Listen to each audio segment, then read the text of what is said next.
Colleagues, we said we'll start at 2 o'clock, and it's gone past 2, so I'll call the meeting to order. And can I please get a clerk to administer the oath, please? Thank you.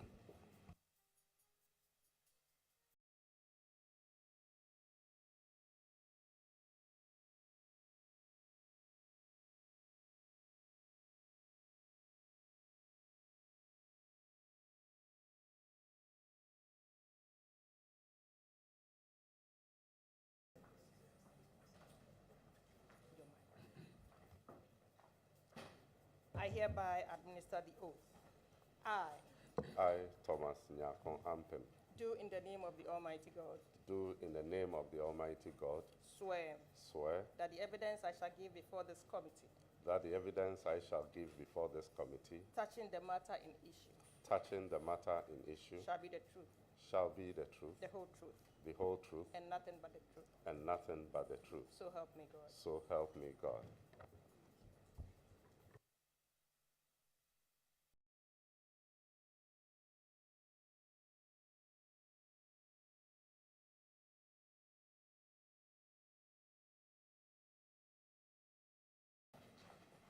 Thank you very much, Mr. Honorable Nominee, and good afternoon to you.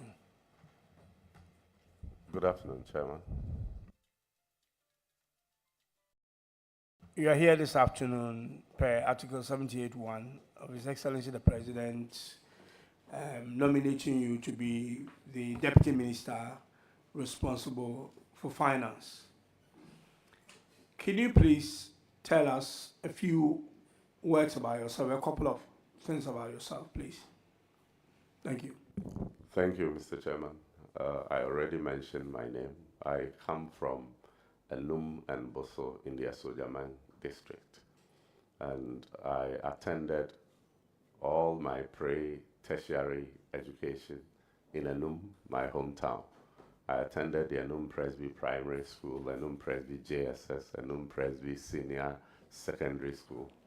I proceeded to the Peki Training College then to train as a teacher. I also hold a bachelor's degree in economics and geography from the Kwame Nkrumah University of Science and Technology, and a master's degree in finance from the Virginia Commonwealth University. I have worked as a teacher, a banker, and before my appointment as District Chief Executive, I was the Finance Director for the IMCC Secretariat. I'm a third-term Member of Parliament representing the good people of Esojaman. In Parliament, I have served on many committees, including Finance and Budget Committee.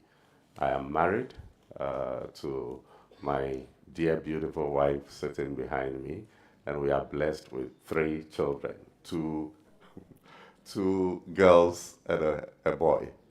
I am a Presbyterian, and I'm happy, and I want to use this opportunity to thank His Excellency President Mahama for nominating me to go and assist Dr. Kisil Atoforsen at the Ministry of Finance. I'm grateful to the good people of Esojaman who are well represented here by the chiefs from all the traditional areas in Esojaman, and I'm grateful. So this is Thomas Ampem. Thank you very much. We'll start from my left by inviting Honorable Koko. You have the floor. Thank you, Mr. Chairman. Honorable nominee, congratulations on your nomination as a Deputy Minister Designate for Finance. I just have a couple of questions for you. The NDC's 2024 Manifesto emphasizes revitalizing the private sector as a key driver of job creation. However, businesses continue to face challenges such as high interest rates and limited access to credit. As of February 2025, the Bank of Ghana has maintained its policy rate of 27%. And while the Ghana reference rate serves as a benchmark for lending rates, it stands at 29.96%. So what concrete measures will the Ministry, where if you're approved, you'll be the deputy, what measures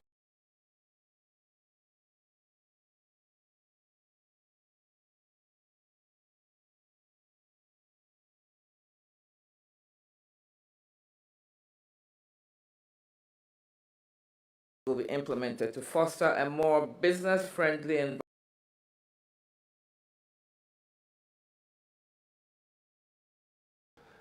The finance minister to deliver on the mandate, and specifically in the area that the honorable member is asking.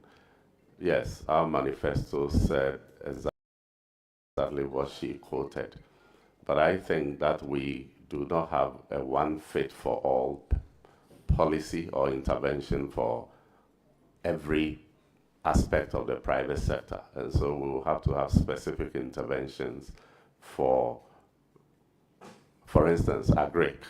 We should have specific intervention to support agric, and here we will work with the agric minister to see what can be done. Apart from maintaining a macroeconomic stability, having a predictable inflation, I can only assist my minister in the direction that he sets. But these will be some of the few advices that if I have the opportunity, I'll proffer to my minister. Thank you.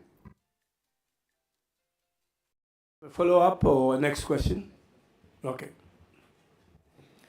On January 13th of this year, I had the opportunity to be among those who were on the vetting committee for the finance minister, who will be your boss if you're approved.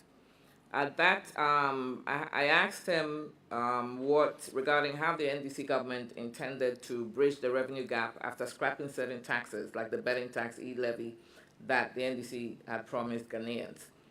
And what he indicated that he stated that the government would focus on revenue mobilization, and he revealed the government plan to increase revenue mobilization from 13.8% to 18%. Without necessarily introducing new taxes and cutting expenditure. So with the 2025 budget, which is set to be presented in the coming weeks, can you outline some specific measures that the government will implement to boost revenue mobilization without compromising essential public services and key social interventions? Thank you, Mr. Chairman. I'm yet to go to the ministry, and I know that they are in the process of finalizing the budget to be presented here. But I have read the medium-term revenue strategy report that was prepared by the previous administration, and in that report, it was stated that there is a VAT gap, a VAT gap of about 61%. What that means is that we are collecting only about 39% of the potential VAT revenue that we can collect. The minister indicated that we will enhance compliance, and so that is what I'm going to help him to do, to enhance compliance in order to rake in more revenue. Thank you, Mr. Chairman. Again, you have a follow-up or? Okay, all right, okay, thanks. The VAT gap, you mentioned a VAT gap of about 61%. And that when you're approved, what you'll do as part of your work is ensure compliance. How would you achieve that? Because we all know that GRA has been strife with some challenges when it comes to collection of revenue and compliance, especially compliance. So how would you assist your minister to achieve compliance? Thank you. Thank you, Mr. Chairman. Mr. Chairman, I'll work with my minister and with GRA to use technology to ensure that we rake in more revenue. Since my nomination, I have had people giving me different suggestions. I mean, we have officials of GRA who are so experienced in this, and I believe that if we provide them with the right leadership and incentive, we will be able to do this. So I will take a cue from my minister. You know, I won't have the authority to do anything as a deputy, but I will take a cue from him and work with all stakeholders to ensure. One suggestion that has come up is a VAT lottery. That would, today, a lot of people go to buy things and they don't insist on VAT receipt because they don't see the need for it. If we can have a VAT lottery that would let people know that, oh, if I get my VAT receipt and I enter into a draw, I will possibly win a fridge, an iron. I mean, it doesn't matter how small it is. Probably some of these little things will get us there. Thank you, Mr. Chairman. Can I ask another follow-up or just one follow-up? Okay. One follow-up, please. I'm not sure if you're aware, I just read somewhere in the news that Amazon Web Services is going to include VAT on their products and items that are bought by Ghanaian customers. How are you going to collect that?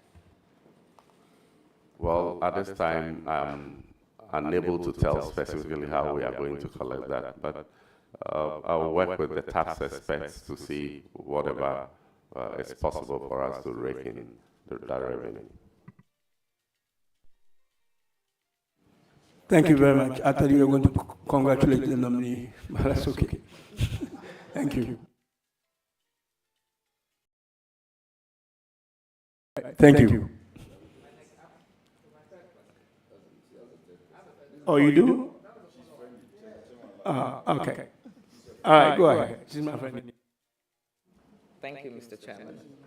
The previous government, the MPP government, made significant investments in digitalization as part of Ghana's broader digital economy and financial inclusion strategy.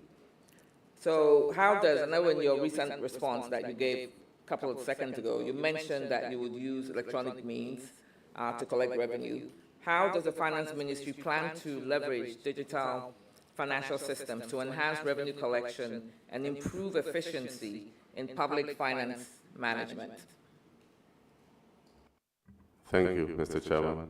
Mr. Chairman, without technology, we would not be able to achieve the targets that we are setting for ourselves.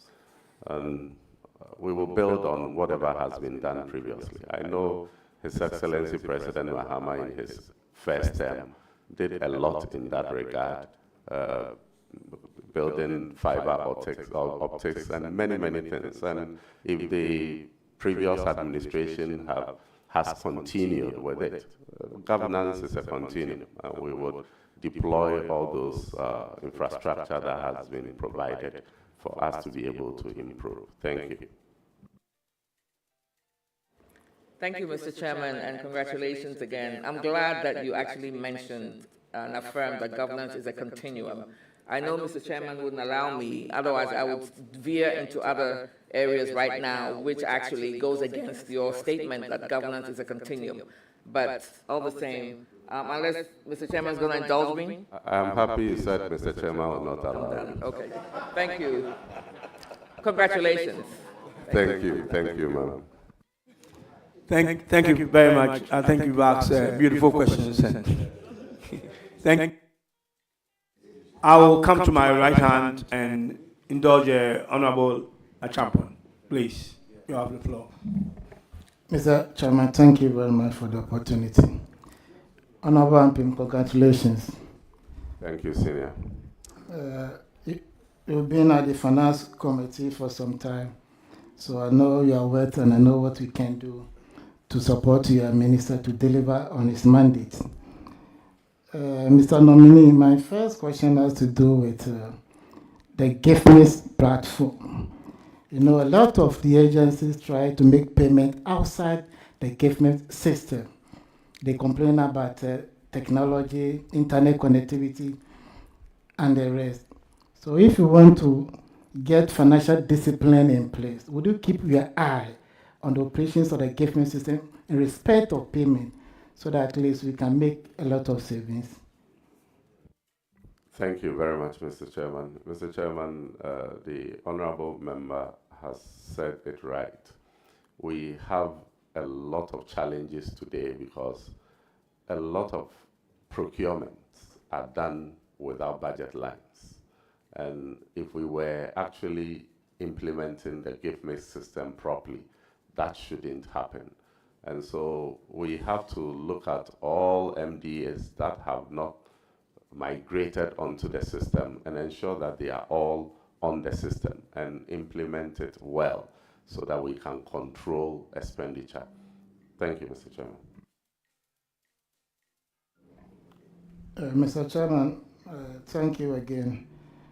Honorable nominee, I remember December last year, this House approved 68.13 billion in respect of appropriation in advance. And in the report, we got to understand the utilization Honorable of member, just one sec. This is your second question, or is it a follow-up? All right, okay. Just be clear. All right, thank you. This House approved 68.13 billion in respect of appropriation in advance. And we got to understand the utilization of the 68.13 billion. Tax refund, salaries and wages, and the rest.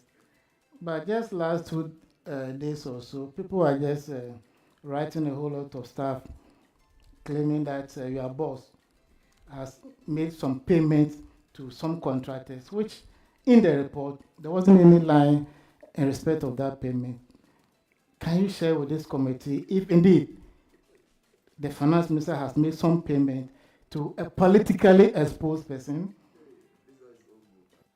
Mr. Chairman, I'm yet to go to the ministry, so I won't be able to say specifically, but I have read the finance minister post on X saying that he has not even started payments, and so it is not possible for him to make any payment to any contractor. So, and I trust the finance minister that that has not happened. Thank you. Go ahead. So, honorable nominee, is it the case that we should not entertain those writings? I think so, Mr. Chairman.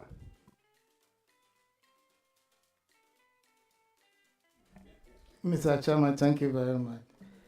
Honorable nominee, 7 days ago, the Minister of Finance made a payment of 6.08 billion to DDEP bondholders. Can you share with this committee how your minister managed to do this payment? Chairman, I beg you. This question is a very important question that a nominee who is yet to go to the ministry is being asked. I didn't give you the floor, Honorable. But Chairman, this one, we expected you to intervene.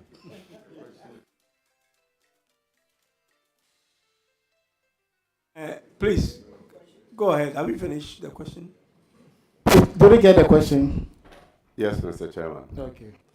Mr. Chairman, yes, we heard that the minister has been able to pay an amount of 6 billion and 81 million owed to our bondholders.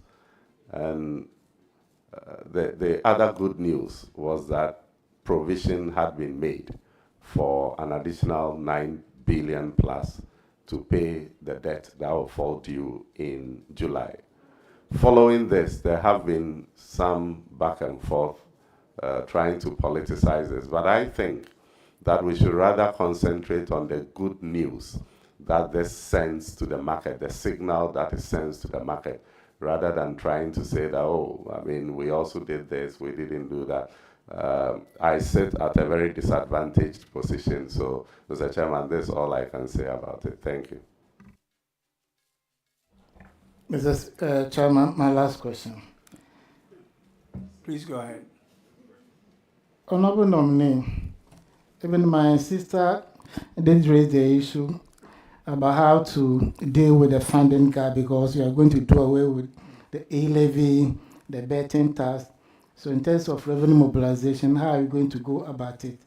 But in my view, to start with a lean government of 16 ministers, in itself, there has been a cut of expenditure. So if we are prudent enough and we are physically disciplined, financially disciplined, I think we can make a lot of savings to deal with all those issues. Would you agree with me? Chairman. Yes, Mr. Chairman, I agree with you. Mr. Chairman, at this stage, I wish the nominee well, and I know he will deliver. Thank you very much. Thank you, Honourable Member. At this stage, I'll go back to my left and engage Honourable Dr. Gideon Waku. On the floor, Honourable. Thank you, Mr. Chairman. Honorable nominee, you're welcome. And Thank you, sir. as Mr. Chairman has advised, I will add my voice to say congratulations. My first question is, you know, a macroeconomic policy has largely focused on inflation targeting, and doing so together with maintaining currency stability has led sometimes to higher interest rate, especially on government securities, in an attempt to control the supply of money and the transaction velocity of money. Now, if you look at our securities market, especially on government treasuries, the rate is high, and that is also affecting the short end of the yield curve, which is more or less flattening.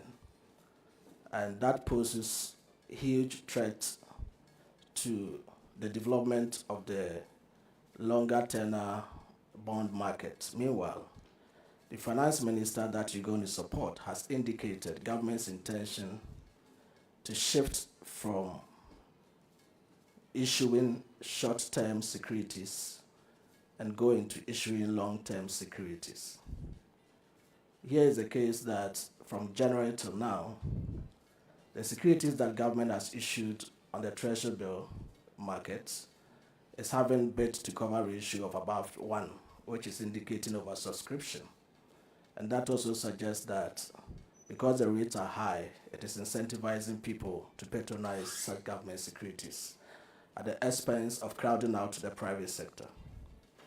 As you go to the finance ministry to support the finance minister, what advice would you give to the finance minister to work closely with the Bank of Ghana to ensure that the interest rates on government securities in the short term are brought down? Because mainly following the Bank of Ghana's recalibration of the base rate that focuses now on monetary policy, about 40% weight, treasury bill about 40% rate, how much price is put on government treasuries affects lending rates at the retail, and that is why the interest rate is ticking downwards. So what advice are you going to give to the finance minister so that he works collaboratively with the Bank of Ghana to ensure that we have the rates coming down from the government treasury side, the interbank side, and also at the retail side to impact positively on businesses in the country? Thank you, Mr. Chairman, for the long lecture-like question. The honorable member couldn't have said it rightly. Everything he said is spot on, but what I want to draw his attention to is that the finance minister has already started working to complement the effort of the Bank of Ghana to bring down interest rates. We have seen this, that over the last 2 weeks, interest rates on government treasury bills have been going down. And it has gone down by about 400 basis points. What the finance minister said when he appeared before you here, Ghana's monetary policy to achieve results. And one of the things that he's doing that I'm going to support him to continue to deepen is to constrain expenditure. if we are able to increase revenue and bring down expenditure, the gap to finance will go down, and government will not need to borrow more. And as that goes on, we'll be able to bring down interest rate as it is happening. Thank you, Mr. Chairman. Mr. Chairman, a follow-up. Honourable Member, I think there is a question you asked that I wanted to just intervene for a sec. You did say that the oversubscription of the Treasury end of the market means that they are paying high rates. But you do know, I know you are a great economist, you do know that on the long side of things, there's actually no participation, the unavailability of the long end. And also, our being cut out of the external market means that there's over-concentration on the Treasury end. And that explains the reason why, in addition to yours, why the rate is very high there. So it's not just the one point that you lifted, but there are multiple reasons why the situation is what it is. Just a contribution. Yeah, Mr. Chairman, thank you. And just by way of follow-up, I agree with you in some parts, except to suggest that when there is over-concentration, that is patronage of the government securities is high, it could be due to the higher rates. It could also be due to what the chairman has said. But to bring it down, government must also signal. When it happens that patronage is high and government is also absorbing, it doesn't deter the people patronizing to also stay back. And that is the follow-up question I want to ask to you. If you follow the trend, within the month of January alone, contrary to what we have been told by government, that we want to cut down borrowing and bring down the rates down, this government in 4 weeks has borrowed 38.5 billion cedis in 4 weeks. That is not a good sign to signal rates to come down. But that is not even the thrust of my question. If government decides to slow down on borrowing, which is to the contrary what is happening, how are you going to finance government expenditure if you decide? Mr. Chairman, I'm not too sure if the information he's given about the quantum of government borrowings is accurate. The briefings that I had indicated that we have borrowed on net basis far lower than what you are quoting, but we will have to interrogate that in due time.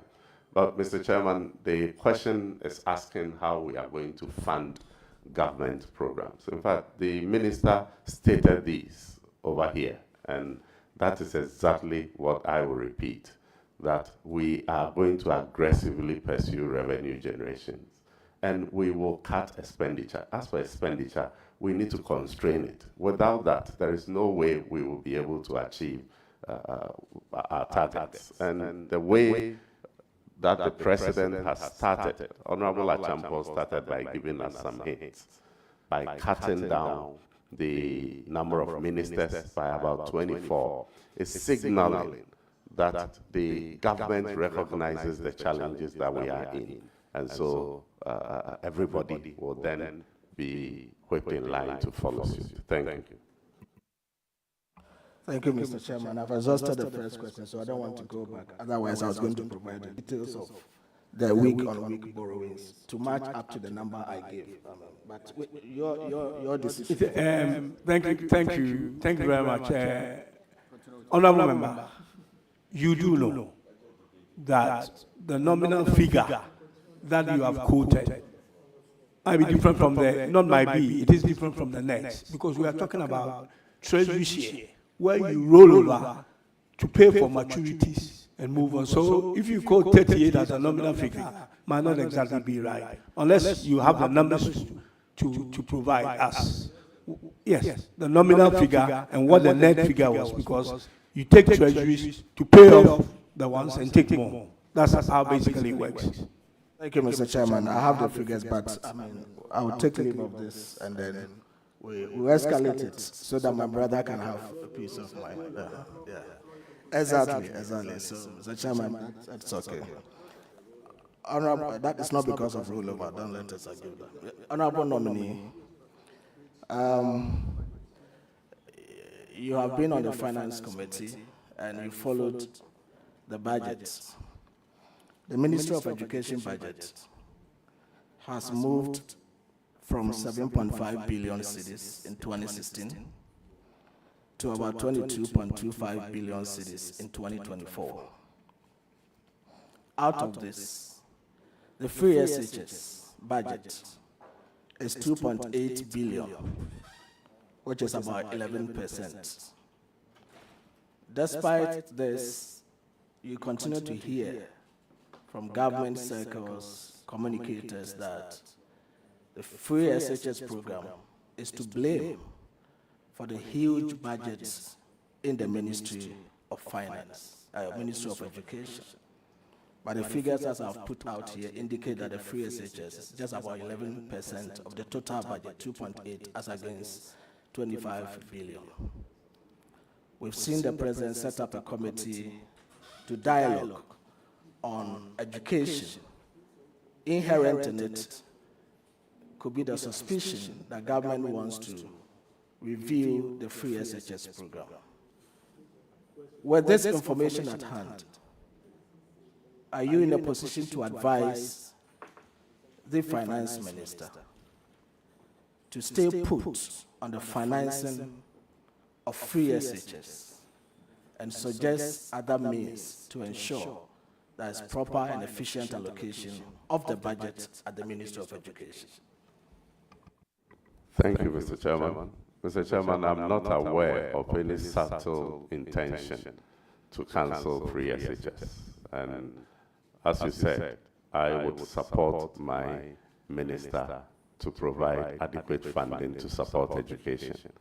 As to the outcome of the Education Forum, if Ghanaians are consensus on a particular direction and it becomes government policy, I would support it in any way. But like I said, President Mahama gave Ghanaians the assurance that he would not cancel free SHS, and I know he's a man of his word. Mr. Chairman, just a simple follow-up. Based on the figures as I have produced, would you agree with me that the free SHS policy is not the main problem for the funding of education in this country? Will you agree with me that? Mr. Chairman, if I have any concern about free SHS, it will be about its implementation and not the cost implication. Thank you. My last question, and you are a banker, and you know the role that asset managers play in the efficient and effective allocation of capital. They mobilize funds from the providers of capital, like individuals and corporates, and distribute to institutions which on lend in the form of loanable funds to individuals, businesses, and all of that. What plans do you intend to suggest to the minister to put in place to ensure that the role that asset managers play in this country is enhanced and made more efficient to the benefit of everyone? Thank you. Thank you, Mr. Chairman. Mr. Chairman, I would support my minister and SEC to find out what modalities we can have to enhance the capacity of asset managers and asset management companies to appreciate risk and to be able to perform creditably to support the economy as you have enumerated. Thank you. Mr. Chairman, on that note, I am done and I wish the nominee very well. I wouldn't say bye-bye for now. Thank you, Doc. Thank you. I know that you're looking forward to the budget and it will soon come. Shift to my right again and invite my honorable brother as a subject matter. No, he's here for subject matter. Subject matter. Finance. I'm a finance student. Let me congratulate the nominee, and I know he's doing well. He's doing well because there's my daughter behind him. He is my in-law.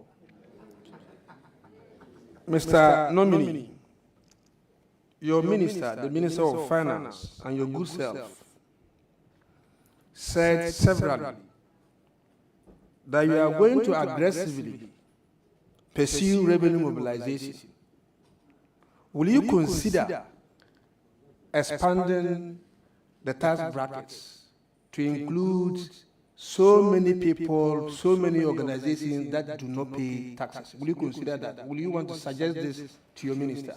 Thank you. Yes, Mr. Chairman, I will. Chairman, I'm satisfied with his answer. Thank you.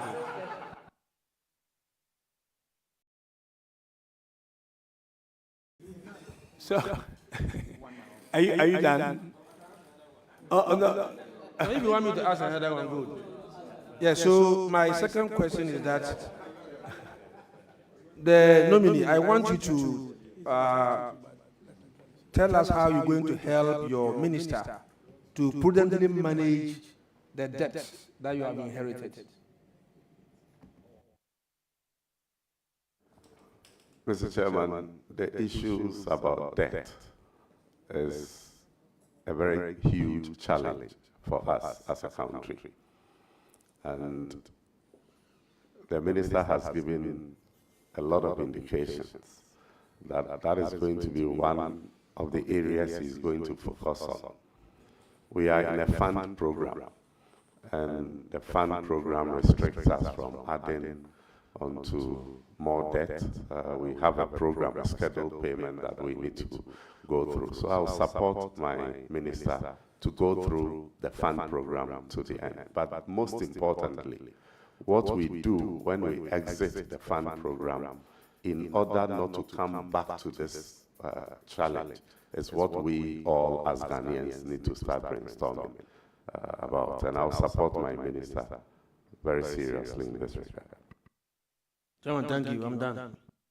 Thank you very much, Honorable Member. It's now the turn of Honorable Jerry. Yeah, okay, go ahead, Honorable Patrick. Yeah. Just to congratulate Honorable Lampim and to ask that he assists the minister well to secure the needed funding for the dualization of the roads ongoing, especially on the Accra-Kumasi belt. And I know the Afinia to Akosombo stretch too. It's very important to the country. I've worked with him. I used to chair the finance committee, so I know him, and I believe he will assist at well. Thank you. Congratulations. Thank you very much. Thank you very much, Mr. Chairman. So now, Honorable Jerry, you have the floor. Thank you very much, Mr. Chair. Mr. Chair, just like Honorable Patrick Boama said, I've as the Chief Executive then been before the Finance Committee on several occasions. And I've seen the posture and demeanor of the Honorable Nominee, and I want to put it out that he's a fine gentleman. And I pray and hope that he's going to exhibit the same fineness in the ministry. Mr. Chair, coincidentally, he happens to hail from Enum, where my wife, the mother, comes from. Yes, my mother-in-law comes from Enum. I was in Enum over the weekend, and yes, for a funeral. And I saw one of his big houses. So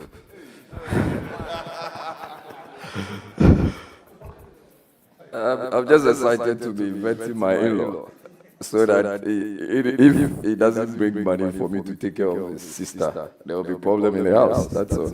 So just by way of introduction, and I want to congratulate you, Honorable Nominee.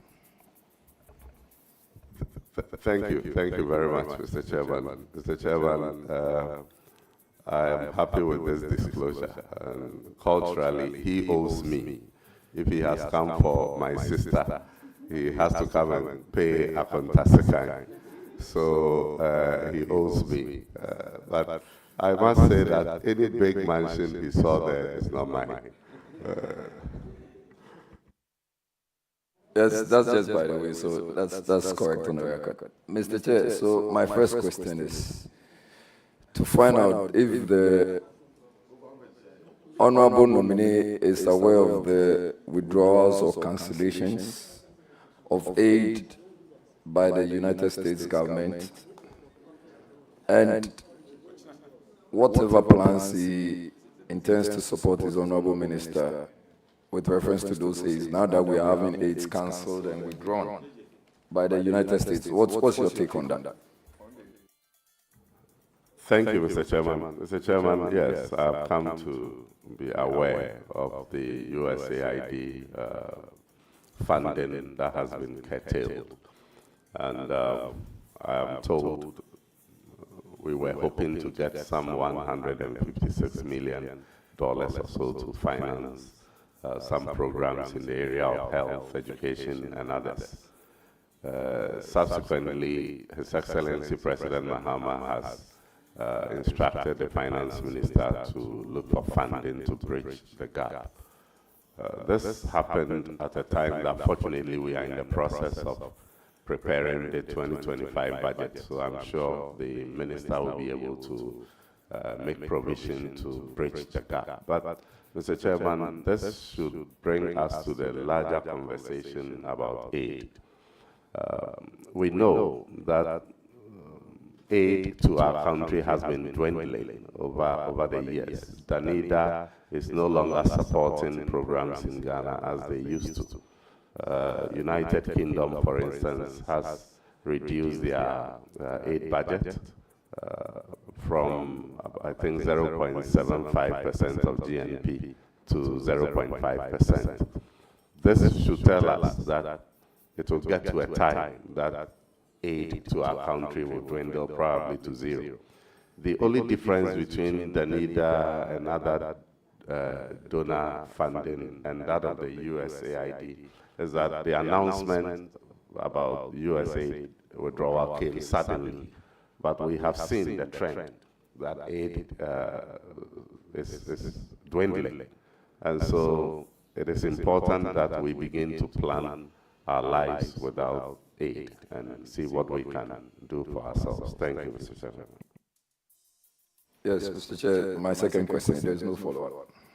So, do you have an idea of the cost implications of the free tertiary?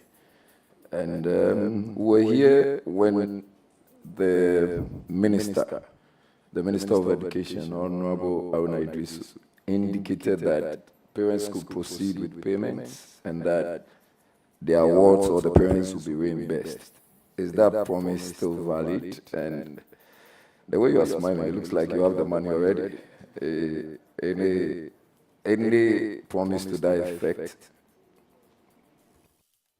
Thank you, Mr. Chairman. In fact, being a member of Parliament, and I know all of you are aware of the challenge that our young ones go through, especially when they have to enter into tertiary institutions for the first time. And so it is not something that I need to talk to you about because we all experience it and we've been helping students. And so that promise to support them for the payment of admission fees is something that I think will go a long way to help the first-year students in our universities. I know some considerations were made, some costing was done in the preparation of the budget, but the variables keep changing. In fact, even the number of students admitted in the universities keep changing. Recently, I heard that KMUST had admitted over 50,000 students. So it is always not possible to give an accurate figure. But we are in the process of preparing the budget, and I am sure that provision will be made about it. With regards to the Education Minister's statement, if you know Honorable Haruna very well, and Honorable Anodom is here, he can testify, a former student leader who is very passionate about student welfare and student issues. So sending him to the Education Ministry, I know that he will do everything possible to support the students in any way that he can. As to whether we start the payment of the admission fees from this year, from last year, or from the September admissions, is an issue that I cannot speak directly to. I don't know whether we will want to consider admissions that happened before President Mahama became president, or we'll start with admissions that happened from the time he became president. I'm sure when I get to the ministry, I'll be able to get accurate answers for you in this regard. Thank you very much.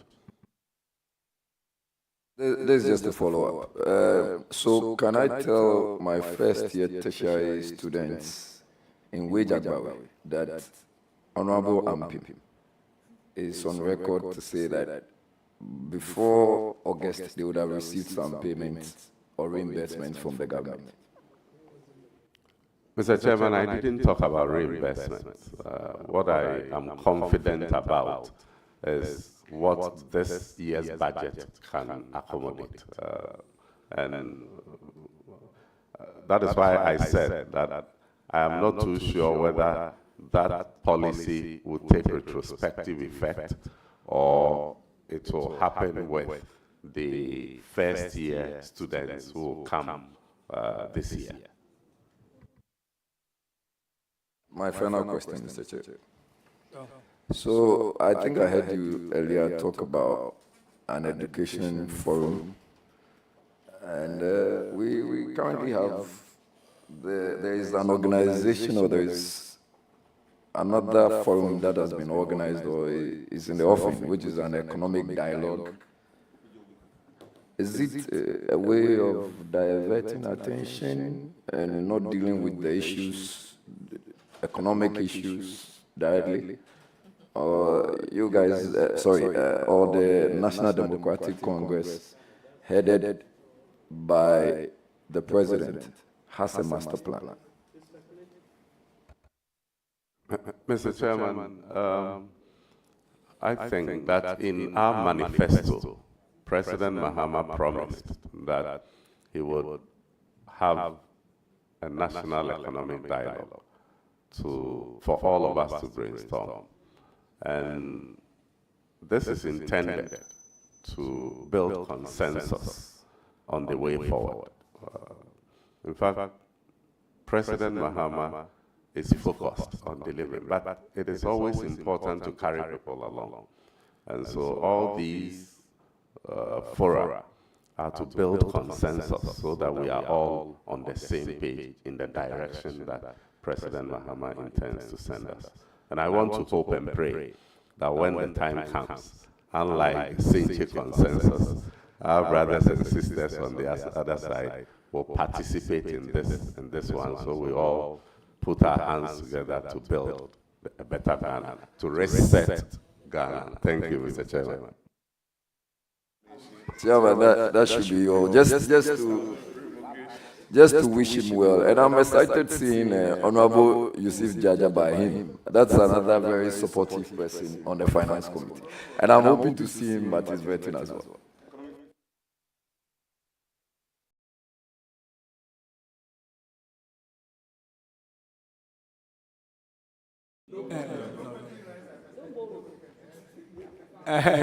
Thank you very much. Honorable Umar, you have the floor, please.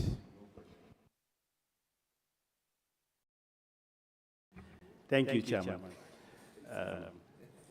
Mr. Nominee, Honorable Ampi, congratulations. Thank you, sir. I was here with you from 2017 to 2020. I know we did a good job as backbenchers. I believe you've been to the ministry and received some briefings. And I would like to know from the briefings how much debt did you inherit? Are we going to inherit your government, or are you going to help your minister to settle? How much debt did you go there to meet? Thank you. Chairman. Chairman.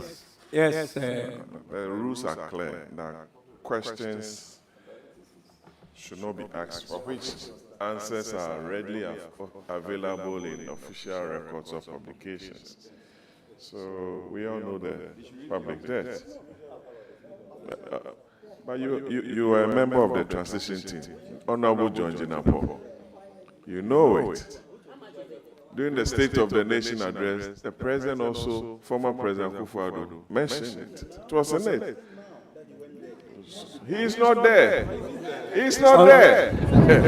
Don't lead the nominee into temptation. He's Honorable members, let's make progress, please. Mr. Chair, just a second, Mr. Chair, with respect. The nominee is a good friend. You know, he's conducted himself so well. And so far, it's admirable. I don't know why my honorable member wants to lead him into temptation. Why? He should just leave him to stay where he is. No. Honorable nominee, please, stay on course and refuse his temptation. Please. Mr. Chairman, the only reason I want to refuse the temptation is for us to hurry up before Apenyomaken comes. Are you done? Then I'll change it. Thank you, Chairman, for still indulging me. Yes, honorable. Congratulations. But how about inflation? Why is the country having so much? I think our inflational history is not been good. How are you going to help the minister to reduce that kind of high rate of inflation and bring it down to the levels where Ghanaians will appreciate the reset agenda? Thank you. Thank you, Mr. Chairman. Mr. Chairman, the minister on this platform made a commitment that he intends to bring down inflation to 8% plus or minus 2. And I will support him to achieve this target. It is not going to be easy, but it's achievable. If you look at our inflation figures critically, you see that food inflation is one main driver of our inflation. And so any attempt to bring down inflation must focus on bringing down food inflation. And here we will work with the Agric Minister to boost food production. And also, we are import-dependent country. And so when the cedi depreciates, it has a pass-through effect on inflation, although not perfect. So if we can strengthen the cedi, we would also be succeeding in our quest to bring inflation down. Thank you, Mr. Chairman. Thank you very much, Honorable. I wish you well. I now want to turn to Honorable Anodondoe. Please. Thank you, Chairman. Chairman, let me commend you on how you are navigating and moderating the vetting. It's just admirable. Chairman, Honorable Nominee, Honorable Ampim, congratulations. Thank you, Leader. Ordinarily, I will not have questions. I mean, all of us know your worth in this house. Over the years, you've conducted yourself so well. And you are also, I am proud of you as an Easterner, fellow Easterner, I'm very proud of you. And I know you will do Eastern region proud. Just one or two questions, which I'm sure you are capable of handling. In recent times, the Bank of Ghana, the BOG, has been in the news for one reason or the other, not too palatable oftentimes. You are going to assist the Minister of Finance. What is your understanding of the challenges the BOG has been going through in recent times, and what advice would you prefer going into the future? Thank you, Mr. Chairman. Mr. Chairman, the BOG has gone through some challenges. I think for the past 2 or so years, they've been recording losses. I think 2022, they posted losses of about 60.8 billion. And that was mainly because of their exposure to, because of the DDEP, it affected the Bank of Ghana. The following year, they posted losses again to the tune of about 10 billion or so. So currently, their negative equity is around 66 billion. I have heard people suggesting that we should use taxpayers' money to recapitalize the Bank of Ghana, but I think that in these difficult times, it may be too much of a burden on the Ghanaian taxpayer. I'm just hoping and pray that this year, maybe BOG will start having, making profits, so they plow back some of their profit to clear some of the negative equity. Thank you, Mr. Chairman. Mr. Chair, Honorable Mpim, I know, even if it's last week or so, Government and Labour had agreed on a 10% increase in the base pay against a backdrop of some 23, 24 inflation levels. Do you consider that as fair and equitable? Mr. Chairman, normally, in order to preserve the value of wages, one would have expected that it will be at par with the level of inflation. However, we know that the times in which we are and how difficult it is for the Ghanaian economy. I must say that His Excellency President Mahama himself participated in the negotiation and has had cause to thank labor unions for the smooth negotiation that went on. The Finance Minister has committed to work to bring down inflation, and if we are able to achieve this, the effect of the modest 10% salary increase will not be too much a hit to labor.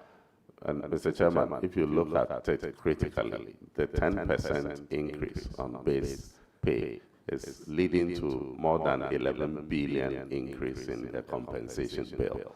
And so it is also our capacity to be able to do this. And so we are happy and we are grateful to labor unions for this smooth understanding. I believe that when the economy picks up, we will be in the position to do more for labor. Thank you. Mr. Chair, my friend is very patriotic and honest man. Are you? Yes, I am. So the erstwhile MPP administration, as you do know, offered some 30+% between government and labor. And yet, it was described as inadequate. We've come from COVID and all the difficulties associated. Your government, our government, is now offering 10%. And you find it acceptable compared to ours? Mr. Chairman, I said earlier on that it is important that leaders demonstrate what they want Ghanaians to do. I believe that it was quite easy for President Mahama to achieve this because of the signal that he has given to Ghanaians. Look, it is significant, the decision by government to reduce the number of ministries from 30 to 23 and to reduce the number of ministers from 84 to 60. So the president is showing that things are hard. I'm tightening my belt, so help us to achieve this. And I believe that that is what is giving us the kind of smooth understanding that we have. Thank you. Mr. Chair, this is quite debatable, but I will spare my friend. I don't want to go into the nuance of it because the answer is professed and is debatable. I could have or emphasize the other side of the coin, but it's okay. We'll leave it for another day. Or maybe we'll meet him in the chamber when it's budget time or so now. We'll go much into that. So I'll spare you on that. But Leader, yes. can I just, a quick one? It is also, when you are negotiating, these wages with the unions, it's also what you negotiate. It's an anticipation of what you expect inflation to be going forward. So if you do you're able to achieve a lower negotiation in terms of the rates and it's accepted, it means that the parties all believe that inflation will continue to go down. If the figure goes up, then it means that anticipation is that inflation will be much higher. So this is good news. Chairman, you are actually participating in the vetting. That's fine. Let's give ourselves time. It's only time. Honorable Ampim, let me test your mind on this. Statutory, I'm just finishing. I'm finishing. No, I'll just... Statutory payment obligations.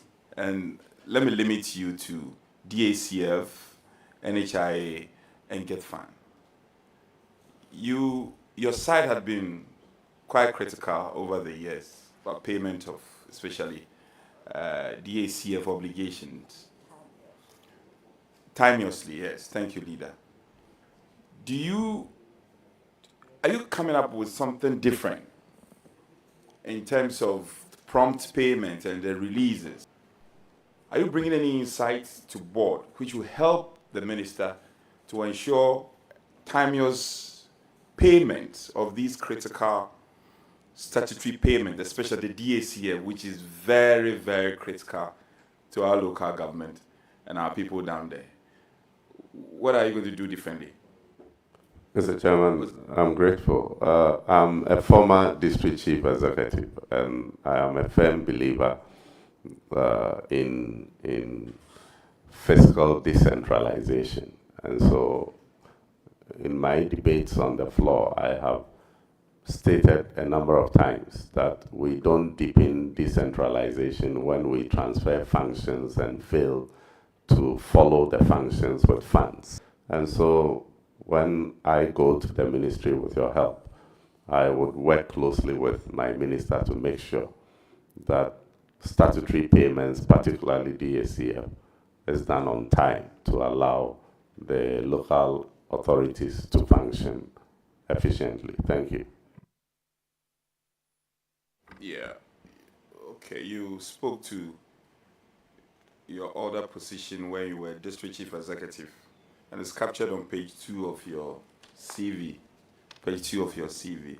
Are there notable achievements that you can apprise this house of? The former DC for Esojaman, things you are very proud of. Yes, Mr. Chairman. As a DC, I led in the development of Esojaman.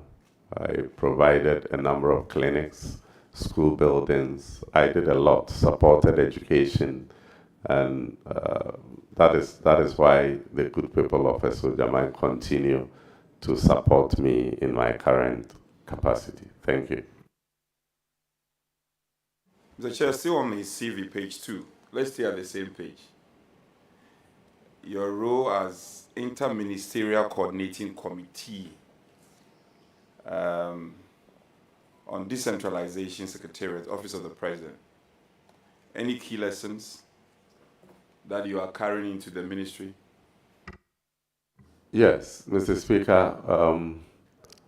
Mr. Chairman, sorry. Mr. Chairman, yes, the IMCC Secretariat was a secretariat that was established to support in the coordination of decentralization issues. And when I was there, we were being supported by the European Union with a program estimate that was funded to deepen decentralization exercise. And we did a lot at that time. I learned a lot of lessons there, and I'm going to bring that to bear in my new role. Thank you. Mr. Chair, he can take this on a lighter note. But now that the president has, found you and has nominated you to become, soon to become or confirmed deputy minister, your seat is one seat the MPP has been looking for a very long time. In my days as a youth organizer in the Eastern region, would you consider giving up a Sojaman seat now that you have been nominated as a Deputy Minister of Finance? Mr. Chairman, is that what will make him recommend me for approval? But on a more serious note, Mr. Chairman, I rather would want to entrench the seat. It has been swinging. I took the seat from the MPP, and that is why you haven't forgiven me up to now. But I think I'm gradually making a statement that you should keep your hands off Esojaman. Thank you. Mr. Chair, on that note, let me commend my friend highly for his nomination. I wish him well, and I wish him God's blessings. I thank you. Thank you very much. Honorable Hadia Lali, please, it's your turn. Thank you, Chairman. Take the floor.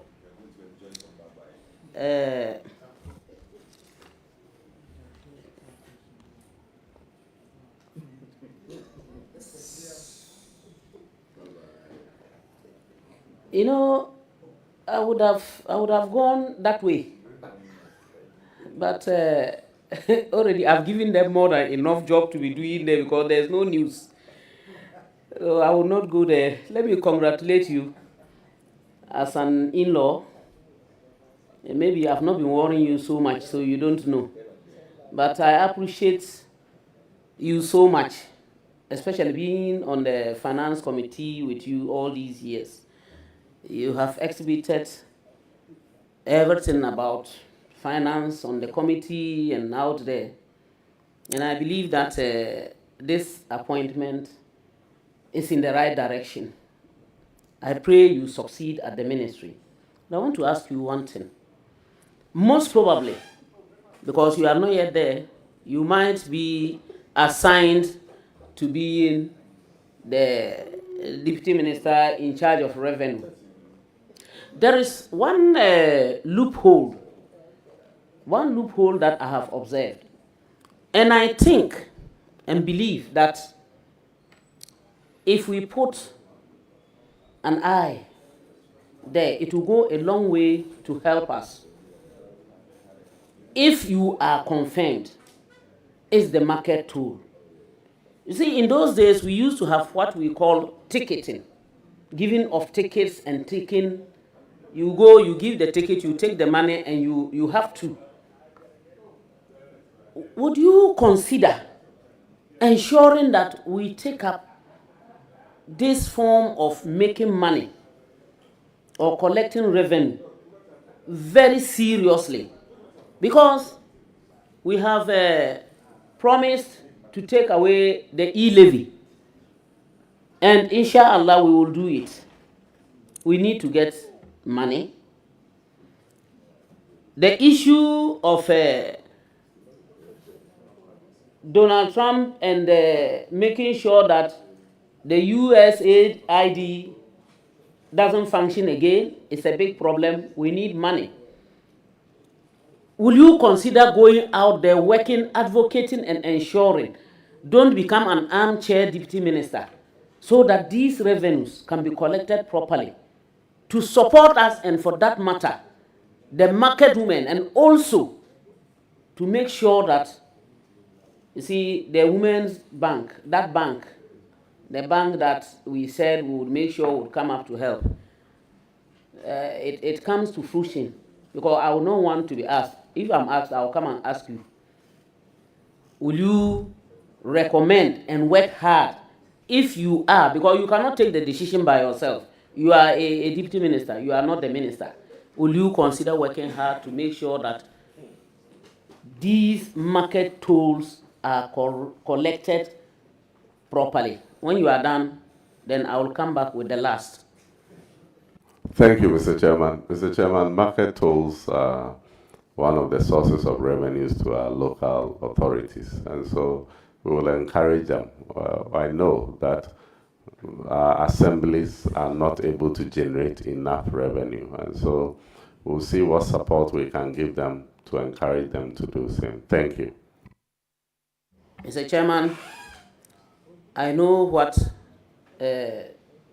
some people will be expecting from me, but all I want to tell you is I wish you all the best.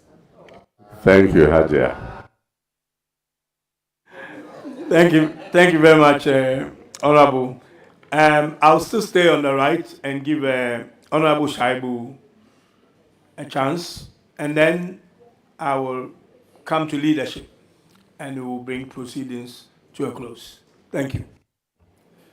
Mr. Speaker, Mr. Chairman, let me thank you for the opportunity. Honorable nominee, congratulations. Thank you. As for me, I won't talk about in-lawship. A well-deserved young man with a very big post. Tells the confidence His Excellency has in young men. I've said it here several times.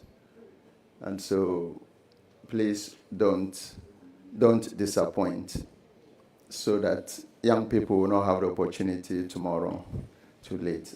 I know you will make young people very proud in this country. Let's do board. I know of cocoa board. I know of several other boards. But what is this animal called gold board?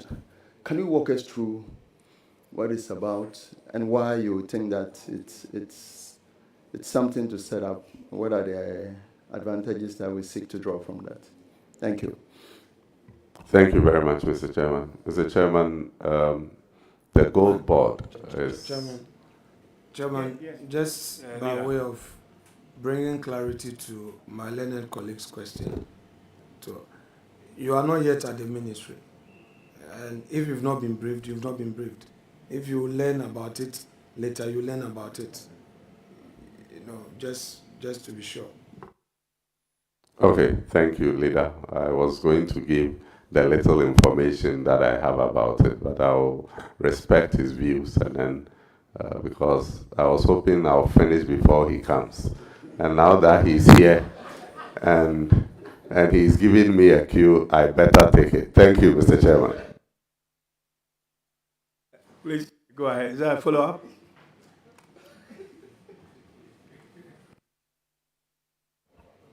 Chairman, Leader has completely diverted the young man's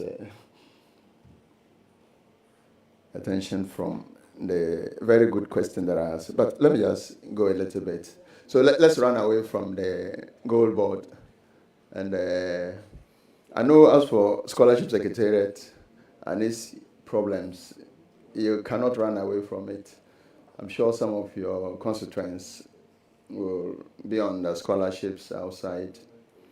The perennial issue of stipends not being paid and the rest of that. Then they tend to blame the Scholarship Secretariat. But they don't manufacture money. You are the ones to provide money for the Scholarship Secretariat to cater for the students. Can you tell us what support you would want, or what advice you would want, or what plan you would advise your minister when giving the nod to make it quite sustainable, so that the students out there, we don't get the videos that we receive from various countries about the suffering of scholarship, students under scholarship. Thank you. Thank you, Mr. Chairman. Respectfully, before I go to the scholarship secretariat question, I want to briefly say something about the gold board question that he asked, because I see that the gold board is something that the Minister for Finance is very passionate about. And if you will realize that even though we have been recording BOP surplus for the last couple of years, basic economics tells us that once we have a balance of payments surplus, it should strengthen, the local currency should be strengthened. But we are not seeing that, and that brings into question what is really happening. And the suspicion is that the forex that we earn all do not come back to support the local currency. And so the concept of the gold board is it is going to be analogous to the cocoa board, and it will be targeting the small-scale mining sector. The revenue we get from gold export is used to support and strengthen the city. The issues about scholarship secretariat is unfortunate. I think we need to plan properly, give scholarships to the number that our budget can support.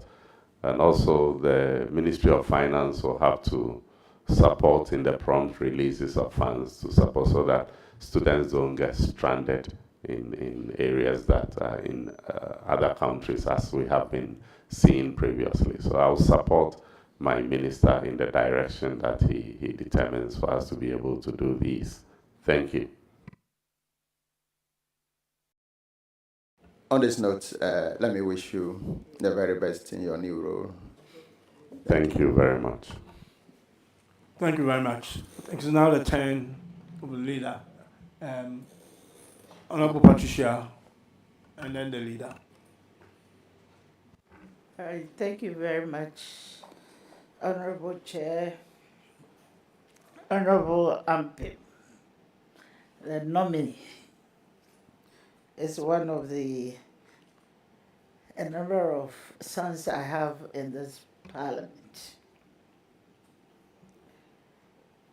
And I would like to take this opportunity to congratulate you for making us proud. I know you're a very calm person, but I feel that it is about time that we also know who you are. So, Honorable, looking at your CV on page 2, would you like us to put it on record that Fairfax County Public School, because I observed that in one school you were a substitute teacher, and then you have another school, VRA JSS number. But Fairfax County Public School, I don't know where it is, whether it's one of the Ghanaian schools, or you need to indicate exactly what you do. Have our permission to put on record that is not in Ghana but is outside Ghana. Thank you. Yes, Mr. Chairman, it's in the U.S. Honorable Virginia, nominee. USA. Yeah. Honorable nominee, have you ever served on the Committee of Gender and Social Protection? Yes, Mr. Chairman, in my first term in Parliament, I was on that committee. I was actually a deputy ranking member, deputizing Honorable Haji Aladi. Honorable, I wonder why I don't find that on your CV. Are you ashamed that you were put on that committee? Not at all. I'm very proud. I'm actually a he for she, so it is an omission, and forgive me. Do I take it that you have your permission to correct it on your CV? Yes, madam. Yes, Mr. Chairman. Okay. Nominee, get the correction. Thanks. Thank you. Honorable nominee, my first question may be, what unique qualities do you believe make you the best person for this position? Mr. Chairman, aside my experience, I think I'm a very good team player. And I have served under the Minister for Finance, Dr. Fiscal on the Finance Committee. And many of members here were also on the committee, and they can testify that I'm a very good team player. So I bring that unique quality to complement the efforts of Dr. Atoforsen to deliver on his mandate at the Ministry of Finance. Honorable nominee, as a proud he for she ambassador, I'd like to know from you that many women-led businesses struggle due to lack of financial access. How would you advise your minister to advocate to support female entrepreneurs and other small-scale females in other small-scale industries? Thank you. Thank you, Mr. Chairman. Mr. Chairman, His Excellency President Mahama and Vice President Professor Nana Opoku Ajiman are passionate about this, and that is why they advocated for the establishment of a Women's Development Bank. If you are kind enough to recommend me for approval quickly, I would go and support the Finance Minister in the direction that he would determine for us to put in motion the process to actualize this important campaign promise. And that will help provide financing for female entrepreneurs. Honorable nominee, my follow-up question is that, are you suggesting that we don't have other existing institutions that deals with such problems? Not at all, but what I'm suggesting is that President Mahama intends to place focus on this through the establishment of the Women's Development Bank. I did not intend to suggest that there hasn't been any mechanisms to support female entrepreneurs. Yes, sir. Then are you confirming that there are other existing institutions like the Ghana Enterprise Agency, and then the LEAP, and then some, NINIP, that's what I mean, and the Maslow, and there are so many. Yes, Mr. Chairman, there are so many that are available for everybody, both men and women alike. This is a special focus on women, and that is the only difference.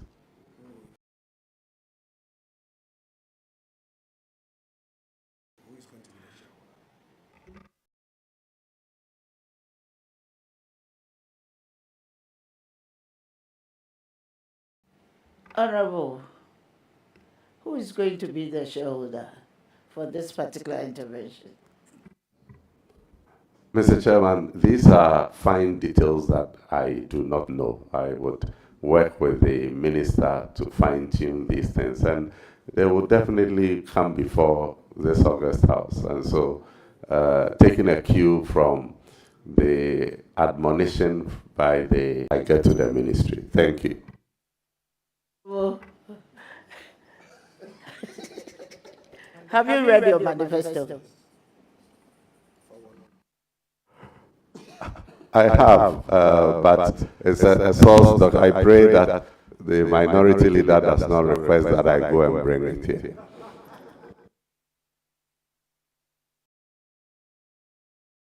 here. You have to refer us to the provision of the women's budget. There's a clear provision. Please read it. Do you have it? Unfortunately, no, I don't have it.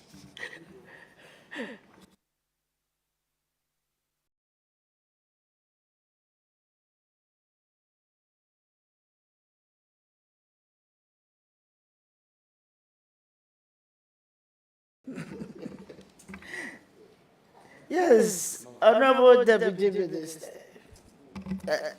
designate. Recognizing that women and children often face disproportionate impact during economic downturns, what specific measures will you introduce to ensure that our budget incorporates gender-responsive principles? Could you please give us a detail of how gender impact assessment might be integrated into the budget formulation process to allocate more resources to programs in healthcare, education, and social protection targeted at women and children? Thank you. Thank you very much, Mr. Chairman. Mr. Chairman, one way that we can do this will be through the processes of our budget hearings. Following the passage of the affirmative action law, I think that the Ministry for Gender, Children and Social Protection must take particular interest in these and find out and draw attention to gender initiatives that can be seen in almost all the sector budgets, and not only focus on the gender ministry's budget. And I would take a cue from my minister and follow through the direction that he gives in this regard. Thank you very much, Honorable Minister. I would like to find out from you, as a gender champion, he for she, how you're going to advise your minister or encourage your minister to improve on the budgetary allocation for the gender and social welfare and social protection ministries. You know very well that they have a number of programs, especially with welfare, social welfare, where inadequate budgetary allocation makes them underperform. I'm asking this specific question because there's the need to take some action now. And I'm asking you, as a champion, how are you going to support that? Thank you. Thank you, Mr. Chairman. I would hope and pray that by the time you approve me and President Mahama, what's the word?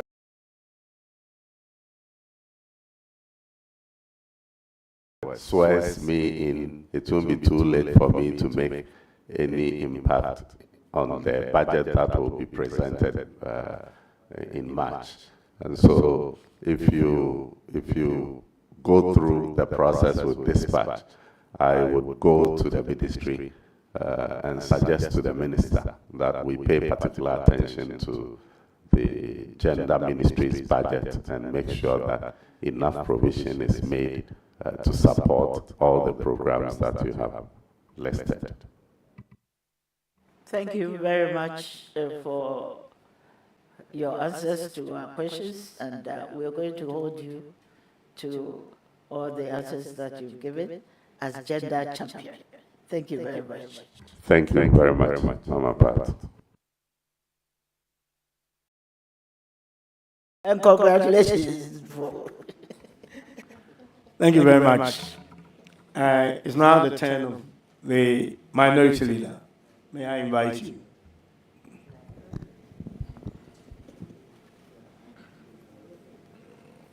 Honorable nominee, you have indicated on your CV, page 1, you speak English, Twi, and Guan. Which of the Guan languages do you speak? The dialects, the Guan dialects, sorry. The Enum-Boso-Guan dialect. Okay. So, what's the meaning of Wochime? I didn't hear the word well. Wochime. How do you say what to say in the Enum? The way you are saying. Okay. So, say, introduce yourself in Enum. Introduce yourself in the Enum language, dialect. Introduce yourself, mention your name, your date of birth, your work. Your people will want to hear you, and say a bit about your educational background, all in the Enum dialect, which is part of the Guan. Thank you, Mr. Chairman. Etreme Thomas Ampem, Inchu Enu Eneboso, Mini Amadora, Echu Enu Nemese, Monichu Boso, Nemasichu Enu. Kokomebo, mi okrede, ni we school can abo Enu, ni Mula, ni we training college. Training college, I can't say it in Enu language.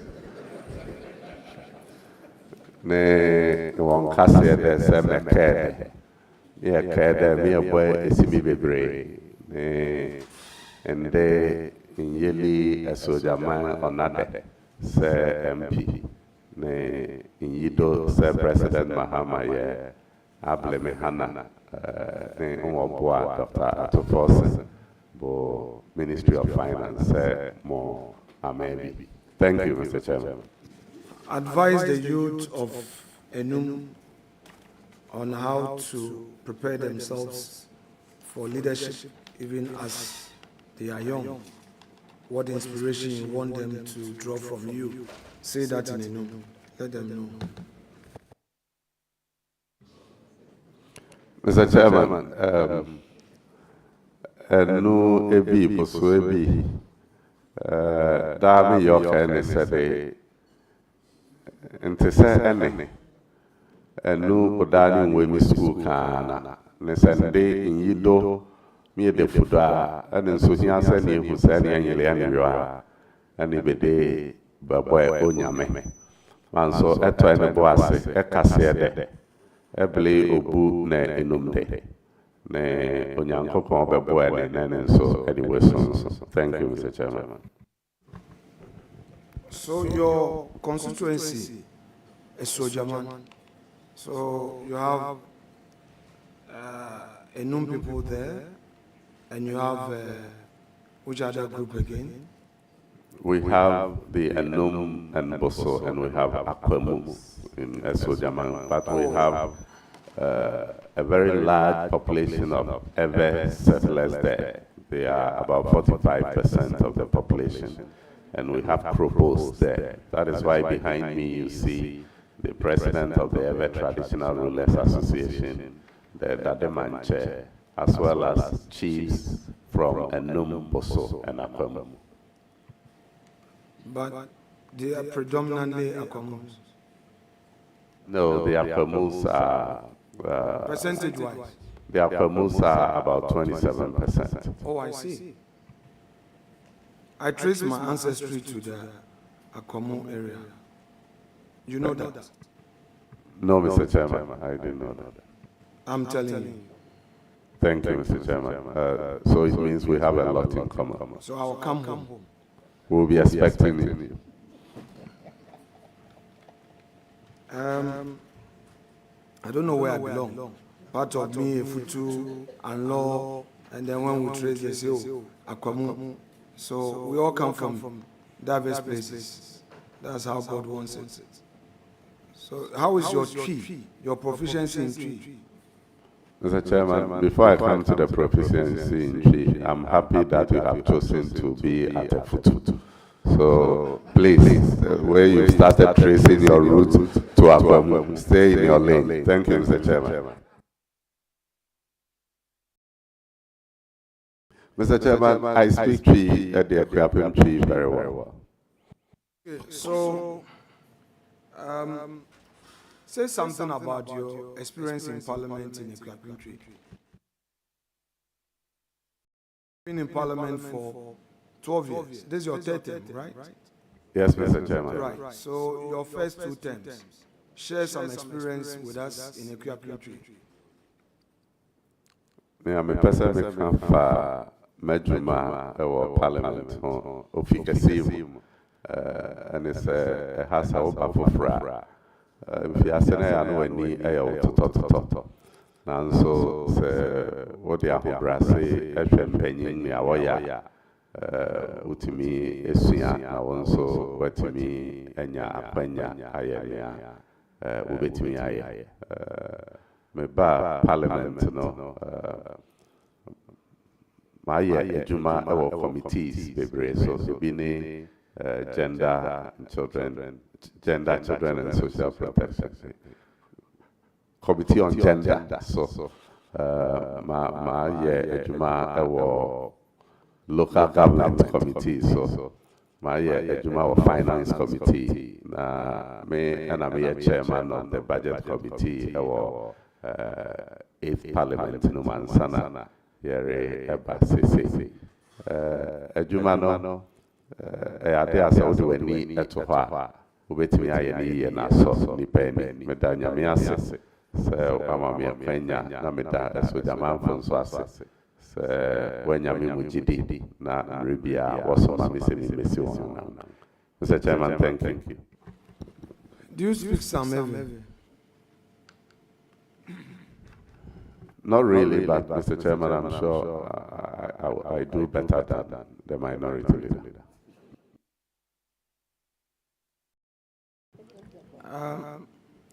Do you speak Ga?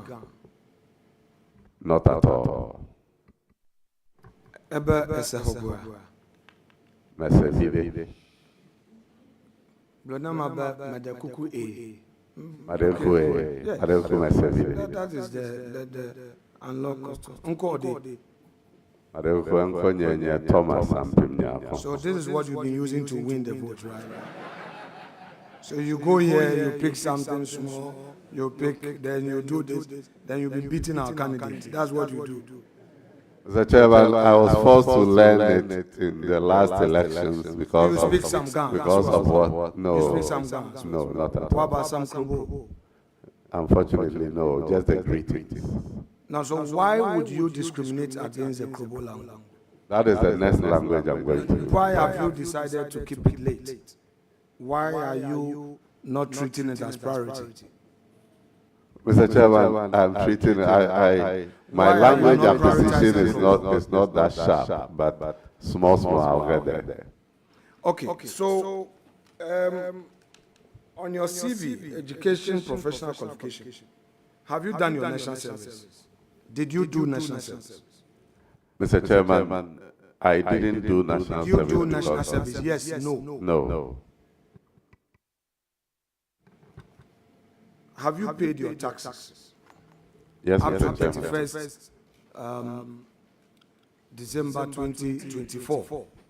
Yes, I have. You have a copy with you? I presented a copy to the Secretariat. Is Parliament work, your parliamentary employment, is that the only employment you have?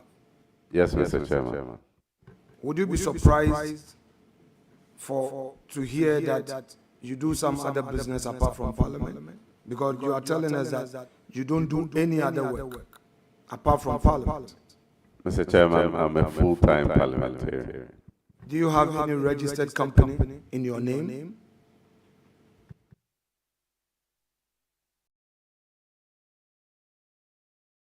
No, Mr. Chairman. Prior to you becoming a member of Parliament, did you register any company? Mr. Chairman, I think I registered a company with a friend some many years ago, but we never did any business. But it's a company you registered. Would you be surprised to hear that your friend is actively working with this company, though you are a director? That is not possible. What's the name of the company? In fact, I don't even remember, Mr. Chairman. Let's go through your party's manifesto on this women banking.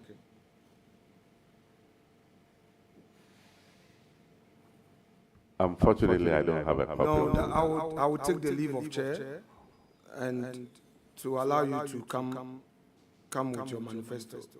It's very critical.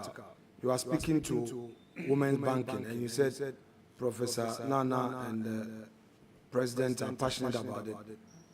Let's speak to it. Just a sec. I said earlier, I believe we were here. I think now that I know not only you personally, but your team's infatuation with the NDC manifesto and our 24-hour economy, we will begin to arm ourselves with our manifesto. But as I said earlier, the manifesto is not a driving license that we carry around. So I would not expect the nominee, if he hasn't got his manifesto here, because it is not a requirement anywhere, that he should arm himself with it. So if he hasn't got it here, then unless you want to engage him with what you have read in our manifesto, which I know is a lot. Chairman, when you rule on the matter, our duty is to yield in obedience. I will accordingly yield. I thought that since this is a major policy of the government and is contained in the enacted manifesto, it could help. It will help if we go specific into it. But that said, I'll proceed. So this women banking, let me ask you. Have you read it in your manifesto? Have you read it? Yes, no. Have you read it? Yes, Mr. Chairman, I read it. You did? What did it say? I don't remember.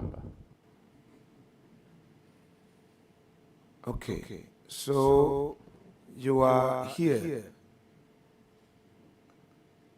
parroting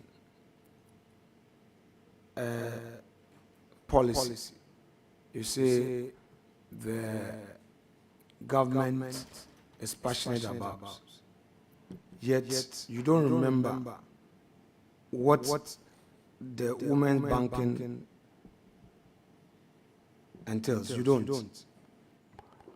Mr. Chairman, I said I don't remember because I do not want to be asked to quote certain things that I cannot get right. But like I said, I know that it was one of our main campaign policies that will establish a bank dedicated to support women because women have peculiar challenges and that treating them and men alike as the traditional banks do does not give them the needed attention and support that they deserve. So how is this women banking going to be established? We need to know the infrastructure. How is it going to operate? Tell us how it's going to operate.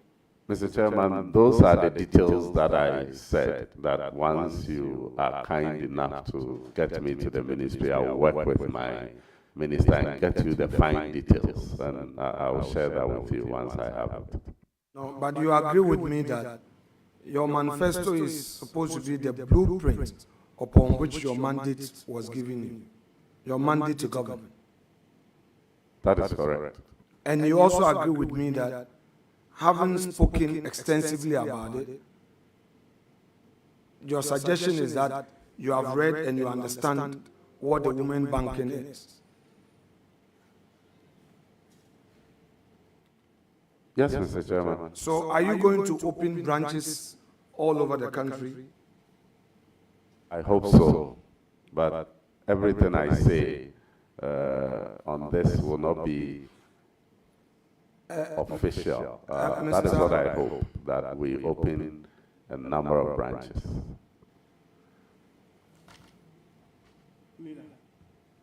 Leader,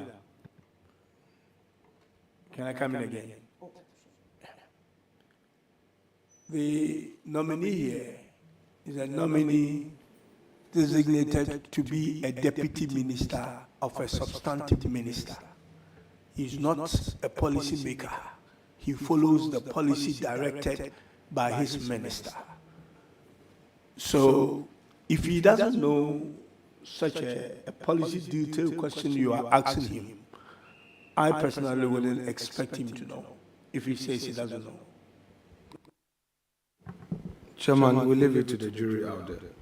Now, unemployment continues to be a national canker, which you are aware. What's your own view about employees Ghanaians receiving employment insurance benefits, especially those who are unemployed?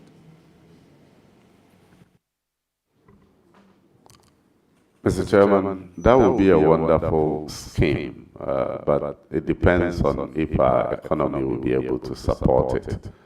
I doubt if we will be able to support it in our current economic situation, but once things pick up, I don't think it is something that we cannot do. It is done in other countries, and it won't be out of place for us to experiment it. But I recall that something like that was launched some years back under the Ghana Cares of Batampa program,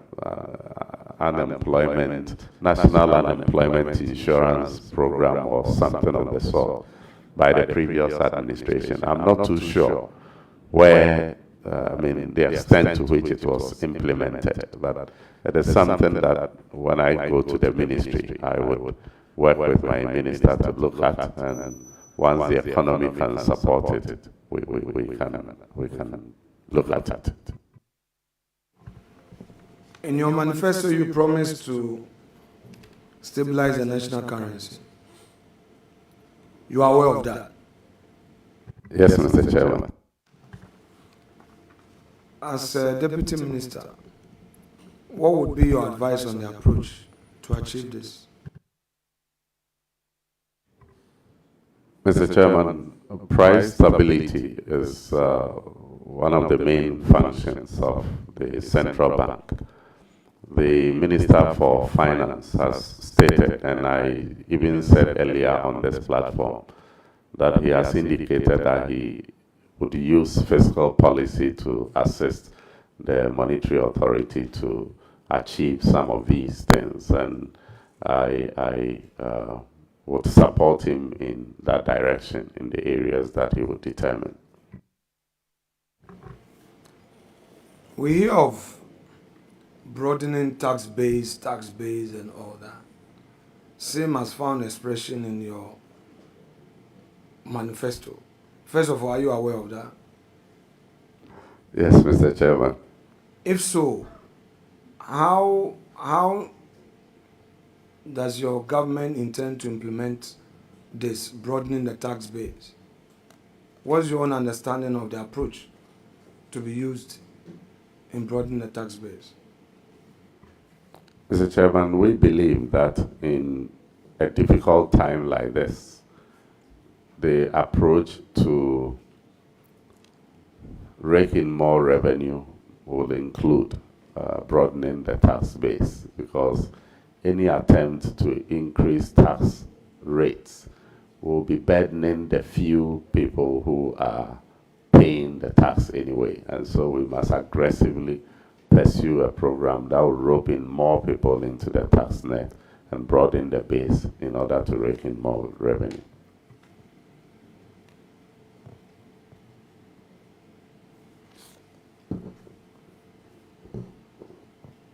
So let me ask you about tax incentives.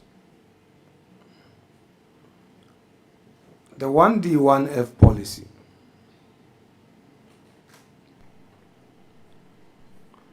was aimed at helping the private sector to be more productive, to be more efficient, and also produce at a cheaper cost in terms of the raw material and the machinery imports. Your party opposed this, correct? Mr. Chairman. Yes, no. Your party opposed this, correct? My party supported tax exemptions, but it got to a point that we thought we should pull the brakes. So in principle,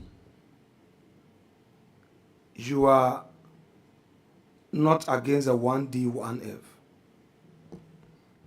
Mr. Chairman, no, we are not against 1D, 1F, but we realized that the rate at which tax exemptions were being given out was alarming, and also we did not feel that there was a fair and scientific approach in selecting companies that would come under the 1D, 1F exemption regime. And so we put things together. I recall on the finance committee that leader himself and I were on, we had back and forth on these. On one occasion, the exemption request that was brought to us, when we rejected it, it went and came back with a drastic reduction in it. That in itself was a red flag to a lot of us. And I must say that the opposition to the 1D, 1F towards the end of the last parliament was not something that only our side stood against. There were some people on your side who agreed with us. So I thought that it was something. Who on our side? Something in the interest of Mother Ghana that we felt that we should object to this. Okay, Honorable Nominee, let's stay there a bit, because you see, first, you say some people from government were against the tax exemption policy under the 1D, 1F. This is for public record. Tell us who and who were opposed to it. I want to know from you. Mr. Chairman, I was referring to the Finance Committee deliberations, and that is what I'm saying, that on the committee, discussions that went on, we know that it wasn't like on party lines. We thought that we built consensus, and a lot of members on both sides agreed that some of the 1D, 1F exemption requests could not be granted.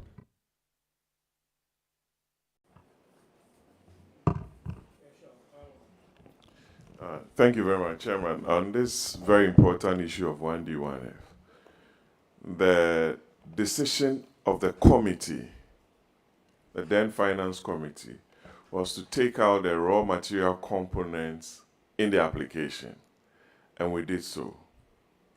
That led to the reduction in the value, and the Honorable Ampim participated, out of which we generated a signed report. It was its laying that was objected to by the minority at the time. All of us, we generated a report. We sat at Aliza Hotel for over a week and did what the House, as directed by the Speaker, requested us to do. So it's not as if some members on the majority side, there were some discordant voices before the directive. But after the directive, there wasn't any issue. The report was generated and signed, ready to be laid. And we worked so hard in reducing the figure from about $300 and something million to about $100 million, representing over 48 companies to create over 200,000 direct jobs. That is the work we did. Honorable Achampon was there, Honorable Ampem, they all participated. Honorable Adongo, they were all there. You can ask Honorable Atufosin. The minority leader was a member of the committee. We worked so hard on that. Thank you. Mr. Chairman, that is what I want all of us to share. I mean, that glory is what I want all of us to share, that we work together to reduce the amount that we initially were called upon to give away in tax exemptions from the 340-something million that the immediate past chairman of the Finance Committee mentioned to about 100 million. That is a glory that I don't think minority should take. I think we all did this together. And honestly, Mr. Chairman, I feel that it is important that either Parliament or an institution conducts some analysis of the impact of tax waivers that we have been giving out to advise us as to whether the benefits is worth doing it and what modalities we should. I mean, it is something that I feel passionate about, that we need to have something to guide us as a House in granting some of these waivers. Thank you, Mr. Chairman. Chairman, you see, certain submissions must be properly placed in context. If you say that upon scrutiny, the figures reduced, that cannot be correct. A decision was taken that the raw materials component should be taken off so that the exemption would be limited to machinery. It isn't the case that there was an abuse in the system or that the figures that were brought, somebody had inflated. You see, but the point I want to make here is this. We are a country that wants to support the private sector. And you and I agree there is a private sector that creates the employment, not the government. Therefore, any initiative aimed at helping the private sector to thrive must be supported. Now, your party, in principle, opposed the 1D, 1F policy. It is the reason why certain decisions were made by your side. I want to know from you whether, as part of your policies for the private sector, your government is going to introduce any tax exemption regime for the private sector. Mr. Chairman, if my government would introduce any tax exemption regime, it should be done sparingly. I feel that the way the tax exemptions under 1D, 1F was given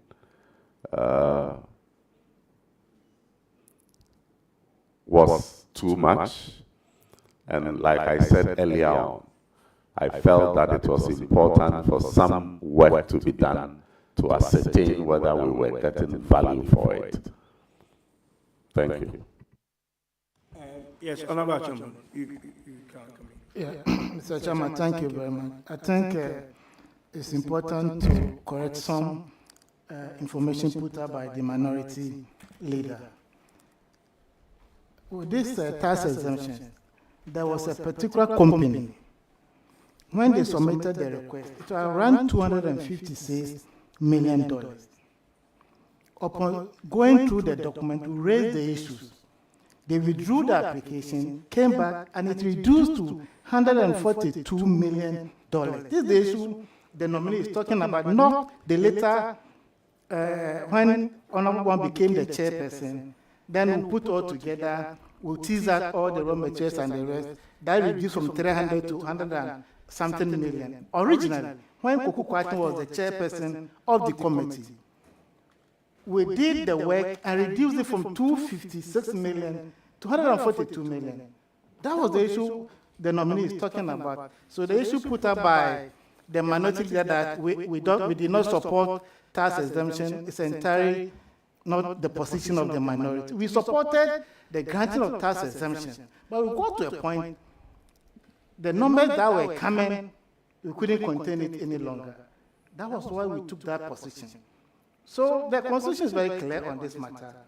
We cannot say we don't support granting of tax exemptions, but we needed to put the brakes so that we can make some savings for Mother Ghana.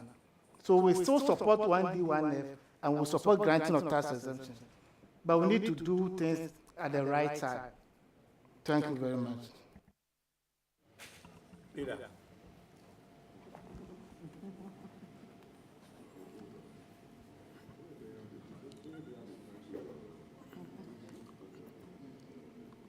Honorable nominee, before I ask my next question, Chairman, the respected colleague to my right has sought your leave to make a statement, not to even ask a question. I'm compelled to respond to him. The records of Parliament will reflect the views they express on the House floor through their minority leader. They said that they were not in support of the 1D, 1F and that they were opposed to it. It is the reason why they physically prevented even the laying of the report. The practice of Parliament is for the minority to express its view and for the report to be delayed, a vote taken. This was a situation where the NDC minority prevented even the laying of the report after there had been some concessions and some agreement that all parties had signed to the report. The words of the then minority chief were that if the report was laid, there would be chaos on the floor. As to what he meant by chaos, it is for him to determine. The speaker called us into conclave, had a discussion. They said they will not allow. If today, we, the 88 minority, we call ourselves the mighty few, should we say that we are opposed to your policy, yet will not allow you to use your majority to lay and take a vote, how would you feel? So he shouldn't go there. The 8th Parliament, a lot of things happen. You use your might, brow, to have your way. We cannot even do that to you, a percentage of that which you did to us. So don't create the impression now that the NDC minority, as you were then, supported tax exemption. Hansard would expose the position you took on the matter. So don't let us go there and unduly delay this vetting process. Don't let us start a debate. You acted in bad faith. You said you were opposed to it. You frustrated government. Individual companies that had come, made presentations, you frustrated them. And you even said publicly for Hansard that because the elections were getting closer, these companies are companies that are affiliates of MPP and they were going to support us in our campaign. So don't say today that you are not against it. Rather, tell us that posterity is now dealing with you and you know that you bring exemptions for us to deal with on the House floor. That said, let me proceed. Mr. Chairman, I think that we must put this on record too. The Honorable Minority Leader will testify that, and he knows, parliamentary record will show that we supported many 1D, 1F tax exemptions, and the reports were brought to the floor by consensus.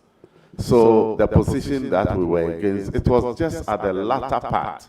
That's my reference point, please. I say context in this exchange. Okay, Let's so look at in context. that case, okay. So when I became the majority leader, the tax exemption applications that I came to meet, we met at Aliza. We agreed that the raw materials component be taken off. We were all added. Fortunately, members of the committee are still here. Jaja is here. You are here. He is here. Question is, after we had all agreed and done the report, you came to the House floor to tell us that you are opposed to it in spite of the agreement. Those companies are suffering. Now we are not in power. It's Ghanaians who have suffered, and these companies are still knocking at your doors. We know. And we know that you would want to bring them after your budget, bring these same applications for us to consider. Tell us that you've been caught by your own mischief and bad faith. So don't say generally you've always been in support of tax exemption. I'm referring to the last one. The last one. From February 2024 all the way till election. That you prevented Honorable Boama from laying the report. You said there will be chaos. Leader, just to remind you, yes, just to remind you, 1D, 1F is a methodology of a policy. The policy is to industrialize, and neither the MPP or the NDC is against industrialization. So it is not industrialization that we are against. There may be certain aspects of your methodology that were problematic, and that I will admit. Chairman, I agree with you. I agree with you. What I'm saying is that as a government, we listen to the concerns of the minority. And the minority grounded its concerns on the huge numbers. And we came to a consensus to take away the raw materials component. And a report was made. Then you did a U-turn on the floor to threaten chaos and prevented the chair from laying the report. That is a fact. So on record, you have said you oppose to it. So let's end there. Now, Honorable Ampim, what is your view on this, your 24-hour economy? Explain to us your understanding of the 24-hour economy.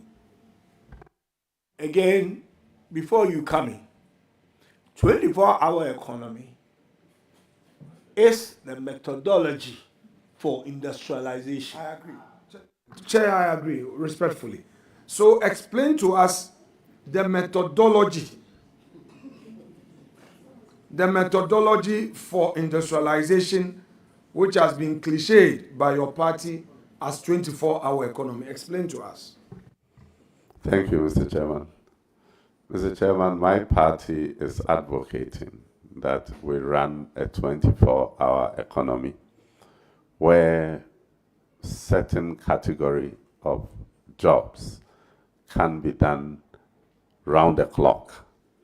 This will provide extended hours of work and will provide job opportunities for many people. And if you look at our manifesto, I know that we listed some public institutions that can immediately provide a 24-hour service, like the passport office. And recently, Mention those public institutions. I've mentioned one, passport office,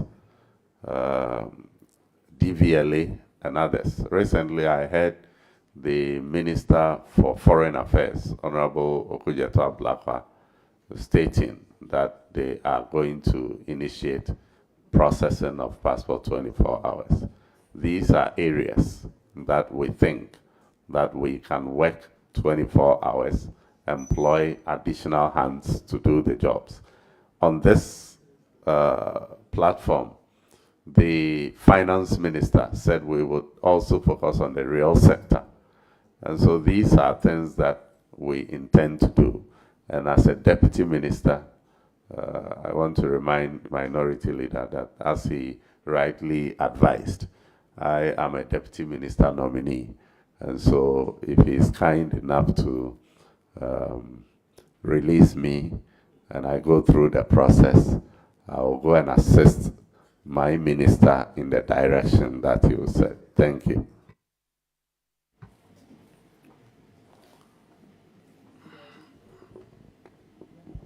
Now,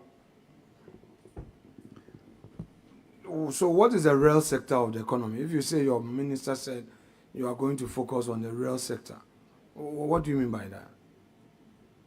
We are talking about the productive sectors. We are talking about road construction. I don't see why we cannot do road construction in the night, as we see in other countries.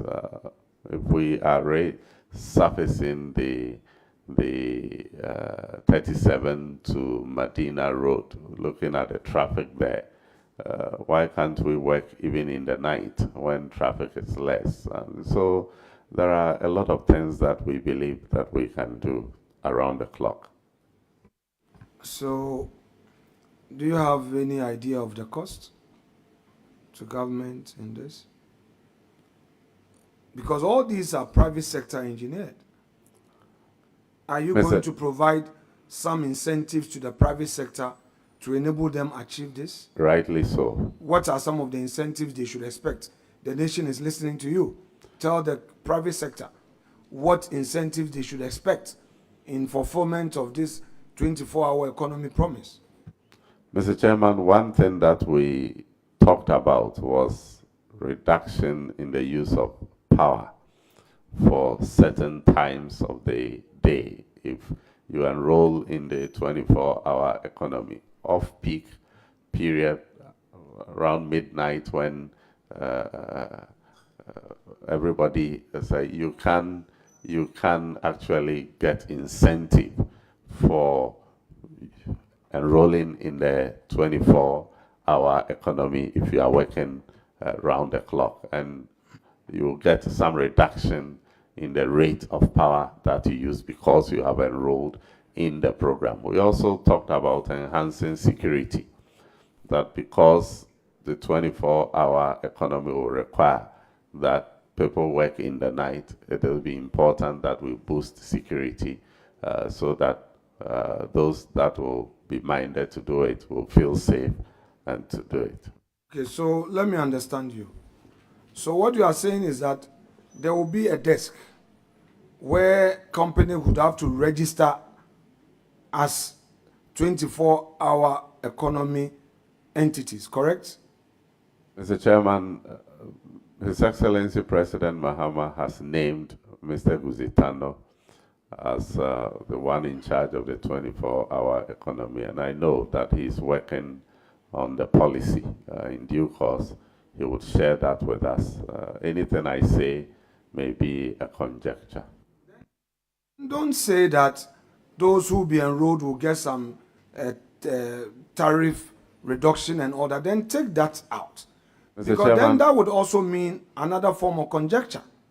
You are now telling us that, listen, you are now telling this country that there is somebody who is now seeing to the modeling of this 24-hour economy policy. That's what you are telling us. And that you don't want to commit yourself. Meanwhile, you are telling us that the 24-hour economy, those companies who would enroll on it, will get benefit in terms of electricity tariffs, and if they do at night. Honorable Ampim, Mr. Chairman, that is... Can I finish with respect? There's a difference between a campaign talk when you're on the rally, say 24-hour economy, you know, saying that people will be weeding at night, going to their farm in the night. This is Parliament. Please, don't try. Don't try.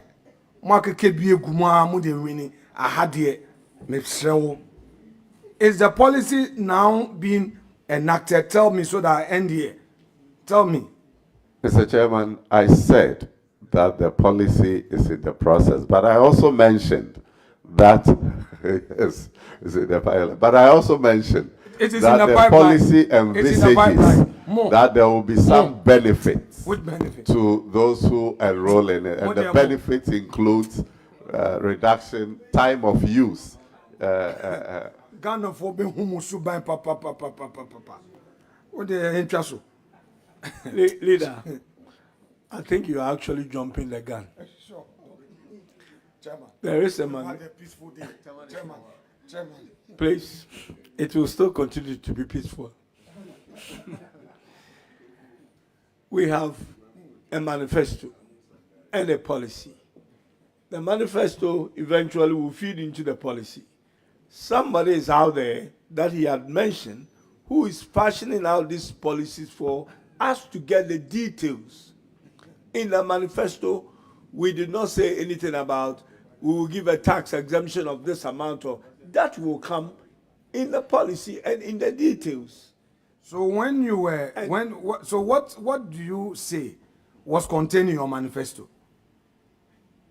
Tell us. Chairman, you are not on oath, but you are explaining.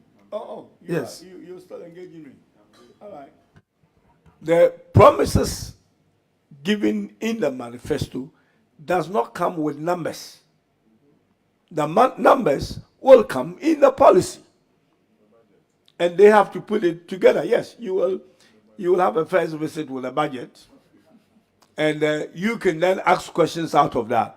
To ask the nominee, the deputy minister, about these details, first and foremost, is unfair. And he is not in the position to articulate what you are looking for, which is how much we are going to give in exemptions and all that. That is what it is. And he is not in a position to answer those questions. He wouldn't be. I would be surprised if he is. That's the point I was trying to make. Chair, though you are not a lawyer, just giving a certain ventilation that you've led him into a stage where you are telling him that don't answer questions on 1D, 1F. Very well. You know, your party promised 60 ministerial appointment, correct? Correct, Mr. Chairman. Should we expect more technical advisors to the ministers and deputy ministers? Mr. Chairman, I am sure that number of technical advisors that we will have will definitely be fewer than what would deal with your matter and we should pay attention to your answers. No, Mr. Chairman. I'm asking you, should we expect more technical advice? No. I hope not. Mr. Chairman, I am not in the position to answer this question. I am not the appointing authority. Would you be required to take technical advices? I wouldn't know until I get to the ministry. So when the need arises, would you take technical advices? Mr. Chairman, there are a lot of officers at the ministry that are supporting us. If there is a gap and there is a need to have a technical advisor to support, I will consult, and if that is allowed, why not? Some people are saying that this government is a civil servant government. What do you say to that? Mr. Chairman, I don't quite understand the question. That this government is not a politician's government, it's a civil servant's government. What do you say to that? If it is because we are reducing the number of ministers and that will rely on civil servants to bridge in the gap, then probably, but I don't think we should call it a civil servants government, because in any case, the reduction is about 24. So are you saying because we have reduced ministers from 84 to 60, the government has become a civil servant government? I don't quite understand the analogy. Now, let me try and close up with this. You are aware that the president has only one term and not beyond, correct? You know that? Yes, Mr. Chairman. And you know that very soon there will be internal competition as to who becomes the successor in your party, even as you're running a government. That will be in all political parties. That's we are talking about you. For now, I'm talking about NDC. Let's stay with you. You would agree with me that very soon there would be internal contest as to who succeeds President Mahama within your party for 2028 election, correct? Mr. Chairman, as long as President Mahama will not contest in the next election, definitely there will be internal processes to select another flag bearer. Now, in the process, how do you and Ato are going to be at the finance ministry to ensure fiscal discipline and all? Do you agree with me that in the process of internal politicking, it would likely put the government in disarray? And if you agree, how do you assure the nation that you would? Reverend said it is possible, but Mr. Chairman, Reverend said it is possible, but Mr. Chairman, I don't have any such intentions. Personal banking job at Wells Fargo between 2008 and 2010, whilst you were in the U.S. Was this on part-time because you were also whilst you were in the U.S.? Was this on part-time because you were also schooling? You stated that you were doing your master's between 2008 and 2010. You said you got to America in August 2008. And then you're also saying that you started as a personal banker at Wells Fargo in August 2008 to 2010. Can you clarify something there for us? Mr. Chairman, I worked full-time. My graduate school programs were in the evenings, so I combined work with school. Very well, very well. Chairman, I think that will be all for the nominee. Chairman, I think that will be all for the nominee. Thank you very much, Leader. Honorable nominee. Mr. Chairman. I'm going to be wrapping up. First of all, I congratulate you. Thank you, sir. Mine will not be a question. I've just got two sets of advice for you going to work as a a deputy minister. And the advice were out of two issues you raised. One of them is to do with this procurement, which is done outside, budget lines in terms of what's the system again?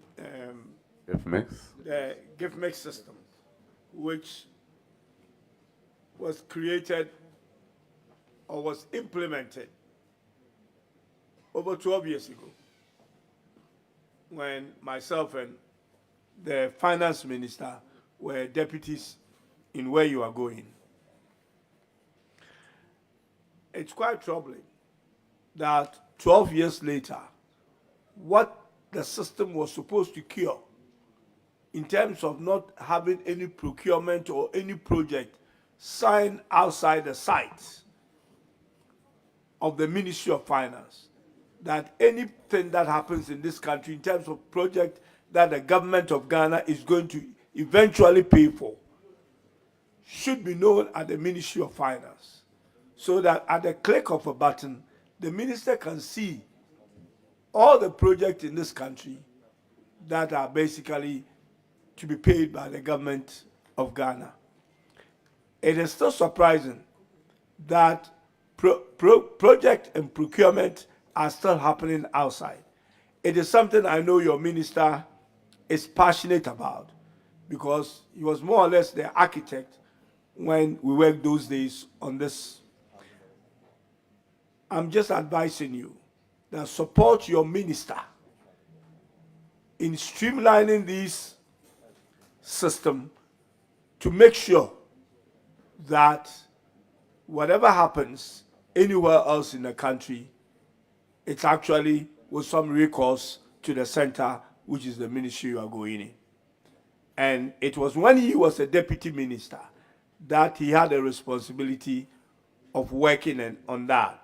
So I believe that it's one area that if you are asked for, I can see you are passionate about it, you are asked to give any support, it's one area that I think you should consider. And your minister knows so well about it, and I'm sure will give you the support that you need. The second issue is to do with an issue that Honorable Dr. Bwaku, I think it's Bwaku, yeah, raised. And also that is something that as a deputy, I think you should take a lot of interest. It will help all of us in this country. Because of the situation that we are in at the moment, obviously to do with money, if I should put it bluntly, as a result of being shut out of the external bonds market or the external commercial market, and also lack of confidence in our domestic bond market as a result of the what is come to be known as a haircut, that is the domestic debt exchange program. The concentration, and it did not just start when this government came into office. The concentration, since we need to finance our deficit, is being done heavily on the treasury bills. And that is one of the reasons why the treasury bills is basically going up in terms of rate. So, you need to help your minister in smoothing the long end, because all the instruments are being taken at the short end, which is not sustainable. We should move to the long end by smoothing it, so we can have people get confidence in borrowing in the long-dated area or space, so that we ease the pressure on the short-term treasury bills. This is just an advice that if your minister call on you to support him in that direction, it's an advice that I'm giving you. Thank you. Thank you very much. Advice well taken. On that note, I would like to acknowledge those loved ones who have come to support you and thank them. First on my list is Mrs. Mary Joanne Ampim, who is the wife of the nominee Nana Asare Akoma Ako, the name given to me here. Sorry if it might be a typo. Who's Akomu Dontehene Krontehene and Osahene Into, who's also Krontehene of Enum traditional area. Osahene, yeah. It's another one by you. Yeah, okay. It's signed by you. Okay. When we get a nominee from a Futu, I'm sure who call on your name. Nana Ansa Prem Akosombo Hene Togwe Achu Habo, President of Ewe Traditional Rulers Association, Esojaman. Ne Abena Sefa the first, the Paramount Queen, mother of Bosugwa. And then Ako Chaso Nyako Yabua Bosomahini Ne Tete Nana Odia the first, Krobo chief of Isojaman. Akujiaman Nana Kwesi and Nane the fourth Adontehini of a new traditional area. Lucy Awuku, who is a sibling, your sibling, and Right Sikanku, constituency chairman. I thank you all very much for coming to support your loved one, and I would like to say that we'll bring proceedings to a close. Honorable nominee, you are discharged. Thank you very much. You will hear from the Mr. Chairman. committee. Thank you.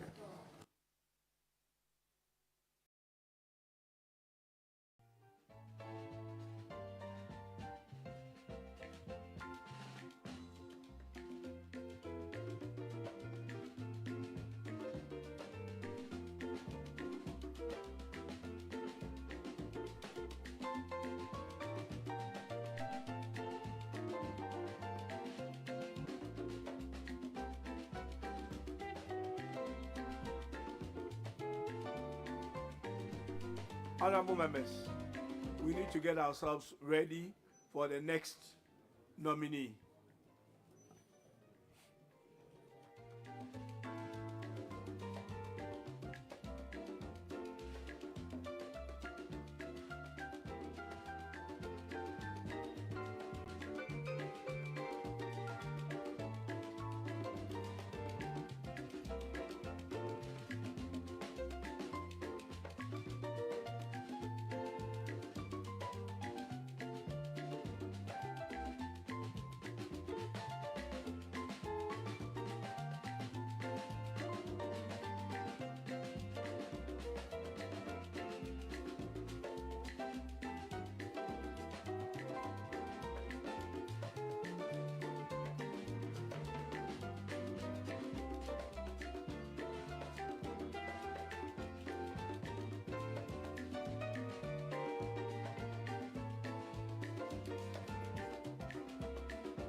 Honorable members, I would like to call this meeting to an order again and ask the clerk of the committee to bring in the next nominee.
the oath, please.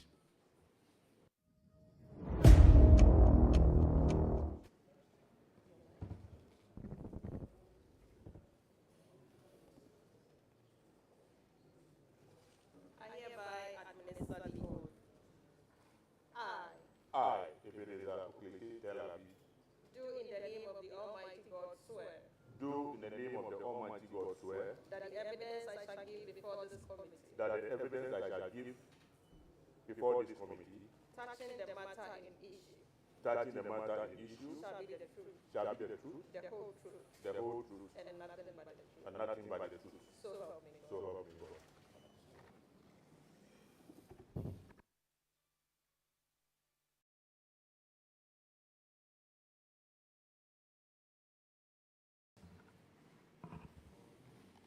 Honorable nominee, good afternoon. Good afternoon. Would you please, in a couple of minutes, tell us who you are? Thank you. Thank you, Mr. Chair.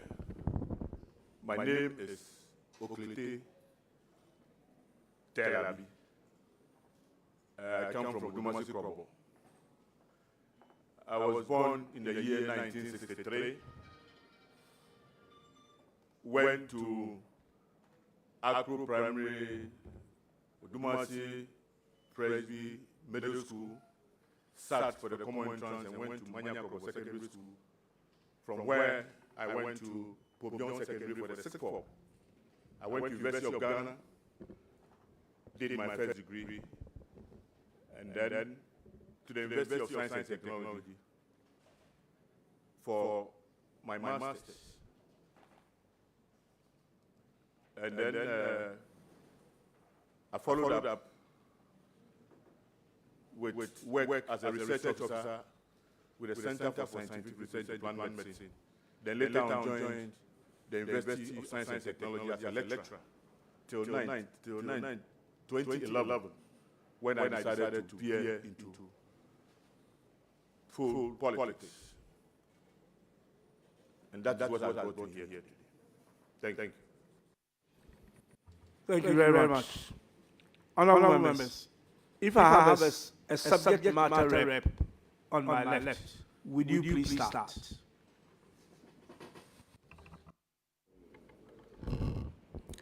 Thank you very much, Mr. Chairman. Mr. Chairman, let me take this opportunity to congratulate the nominee who happens to be my in-law. I think today is a day of in-laws. Thank you very much. It was my prayer that Mr. Nominee, having been a deputy minister before, would have been made a substantive minister this time.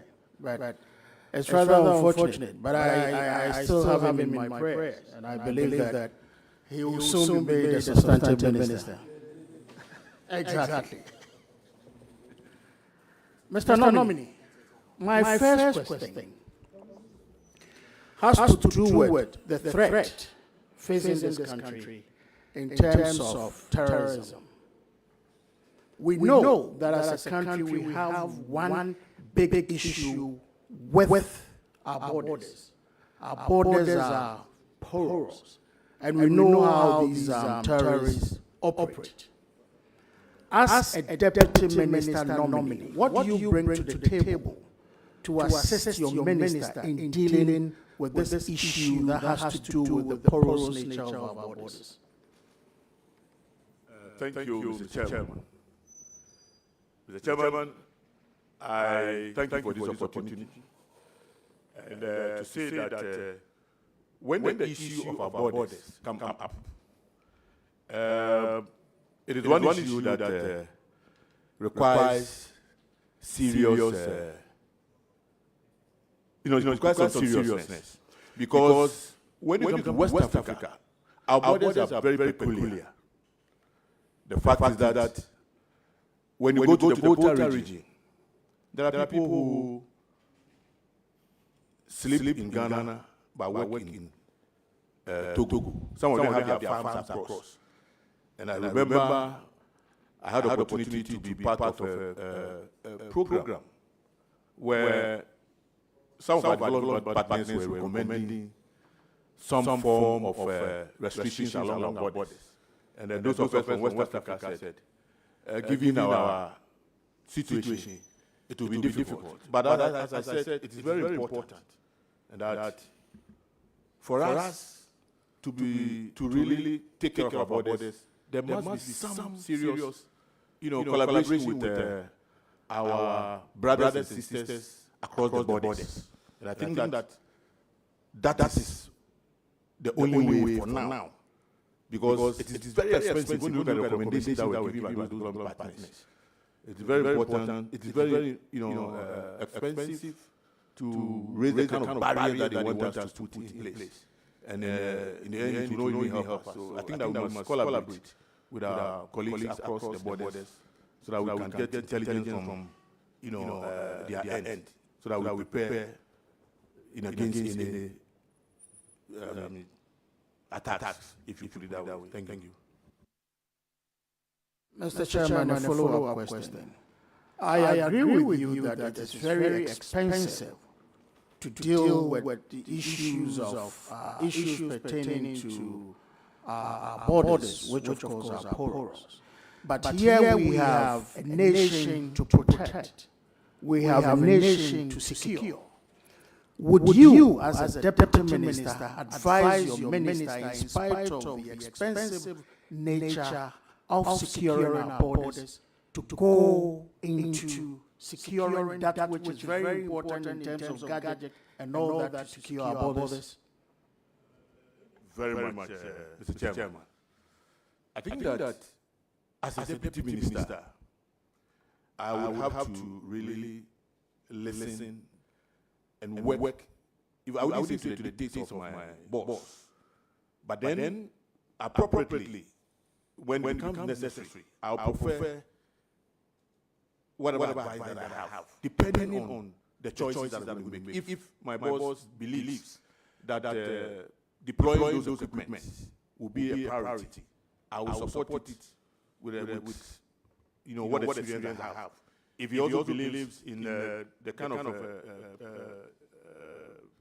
what I recommended earlier on, collaborating and getting intelligence from our colleagues, our brothers and sisters across the borders, that I would also put in what I think would help in bringing that on board. Thank you. Thank you, Mr. Chairman. My second question. My second question has to do with the inadequate funding of feeding our prisoners. It is said that every prisoner is fed on 1 cedi 80 pesos a day, which is basically, obviously inadequate. As a deputy minister, what do you bring to the table to assist your minister to deal with this problem? You, Chair. I listened to my boss, to be, and he said something to the effect that but for agriculture in the prisons would have had serious restoration because there was no way they were getting enough to feed the prisons. I think that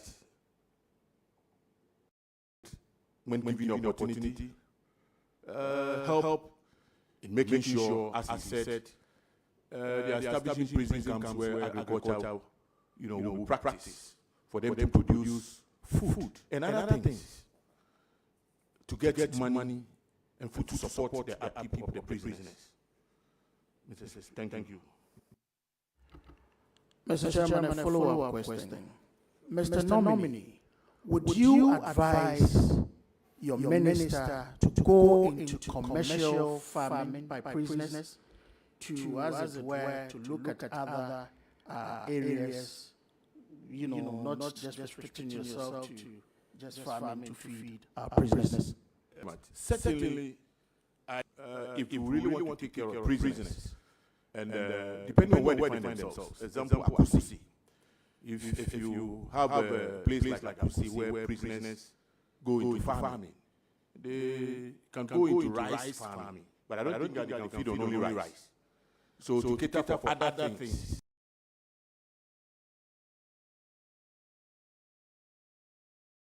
they might have to sell, some of their produce. My final question, my third and final question.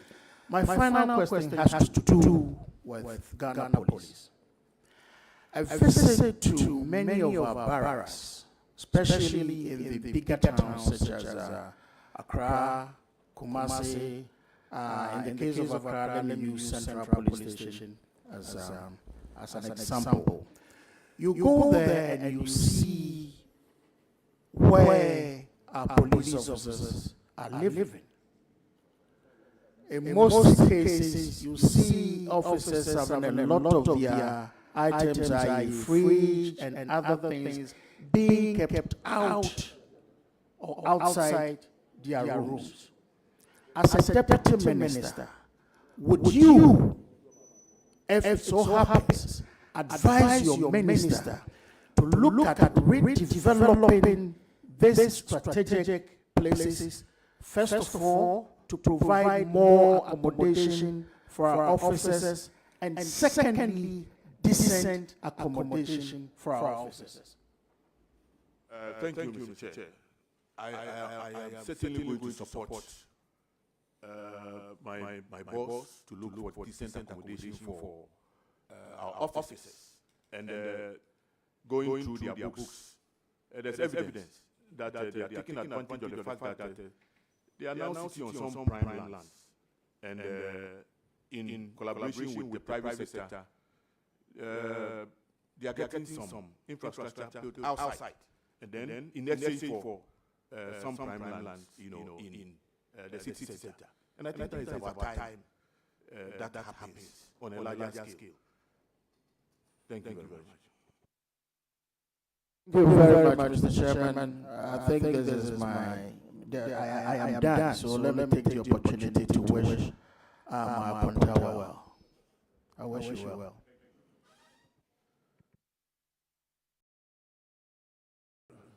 Thank you very much, Honorable. I think I'll now move to Honorable Reverend Intimpojo. You have the floor. Thank you very much, Honorable Chair. Congratulations, Honorable Talabi, on your nomination as Deputy Minister for the Interior. You are a fourth-term member of Parliament, and with the previous experience as Deputy Minister for 6 years, 2 of which is in record as Deputy Minister for Defense. With this background, coming into the office as Deputy Minister for the Interior, what specific reforms would you forcefully suggest to your minister in the quest to improving the sector? Thank you very much. To be honest with you, looking at Ministry of Defense as against Ministry of Interior, you realize that though they are also supposed to provide security, their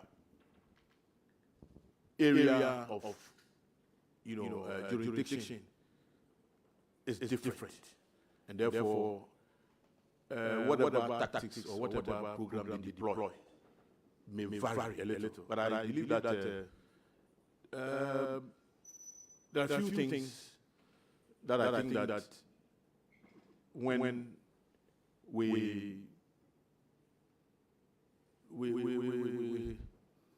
introduce into these other services will help. And I remember 8 years or 12 years ago, I was here for a similar vetting. And I told the panel that I went around the military institutions and their installations. And one thing remarkable that I saw was a description that if you fear maintenance, try accident. I think that concept is what drives the military in terms of what they need to, their sustenance, in terms of what they need to protect this country. They will go at all length to make sure that to provide whatever they need with some justification. And I think that can also happen within the other services, and it will help. Thank you. Honorable Chair, to the nominee, Alteza Travel is one renowned global tourism organization. Just a second. Reverend, is this your second question? Thank you. Including many other organizations who have done global rankings. In 2025, they ranked Ghana as the second safest place in Africa. And globally, they ranked Ghana as safer ahead of Australia and Canada. What would you suggest, or what would you do to support your minister to ensure the enviable state of security we have attained rather improves, sustained, and that we do not get into declining state of insecurity? Well, thank you very much. I think that with that finding, what it means is that we are doing something right. But come to think about it, you realize that there's still room for some improvement. And I listened to my boss, to be. He made some, recommendations in terms of, deploying technology where it is lacking for policing and other, services under the Ministry of Interior, so they can discharge their duties creditably and then bring more, safety, into our country, so we can continue to get the kind of ratings that we are having now. Thank you. Honorable Chair, to another substantive question. What is the status of Dr. Akufo-Addo, the IGP of this country? Thank you, Mr. Chair. I wish I could tell you. But I'm a deputy minister to be, and I am even not yet there. I've not even had the opportunity to sit in any meeting, to even, eavesdrop, sort of. But I cannot answer this for now. It is for the president to decide. Thank you. A follow-up to this. Given the sterling leadership record of the IGP within the period of his tenure and the reforms he has brought to improving the police service, would you advise that in line with maintaining the security sector governance integrity and to promote professionalism, that he is maintained to full term to continue the good work he's doing for Mother Ghana? Thank you, Mr. Chair. Mr. Chair, as I said, I wish I had that authority, but I don't have. And the appointing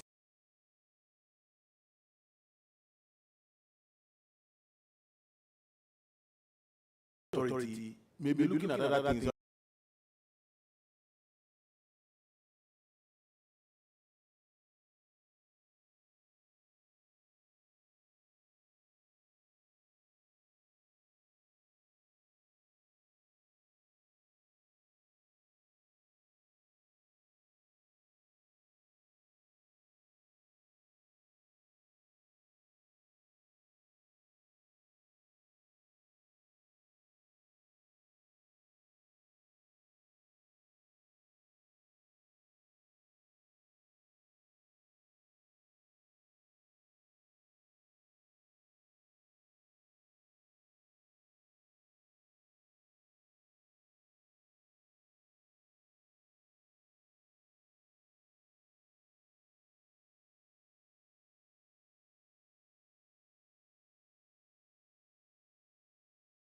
than what you think on if there's a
Mr. Chair. Congratulations.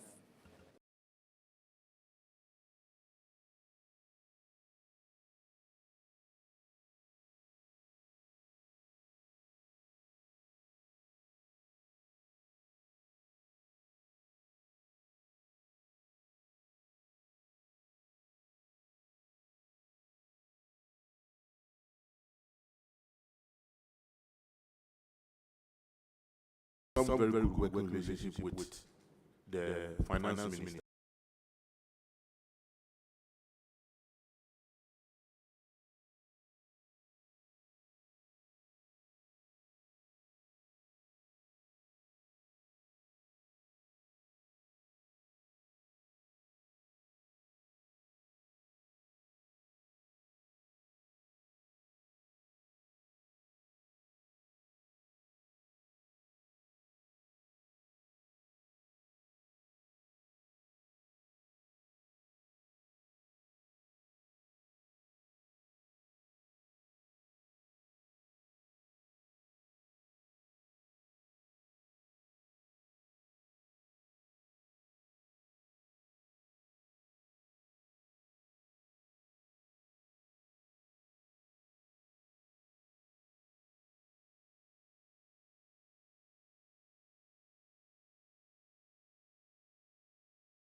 Would help, and you don't take good care of the person. They come out with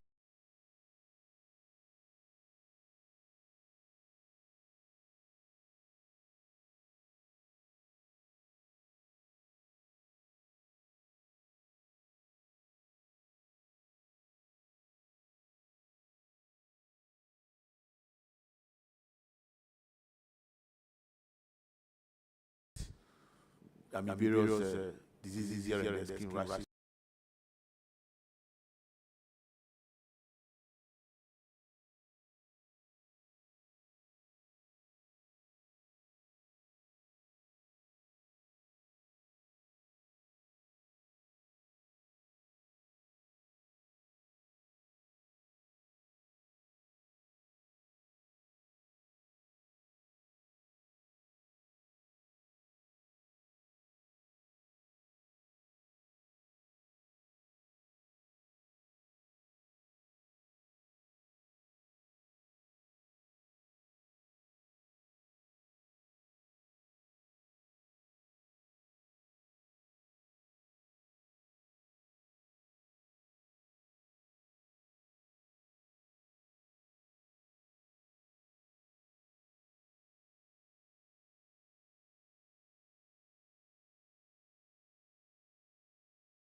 That we can rent, like happening in the US.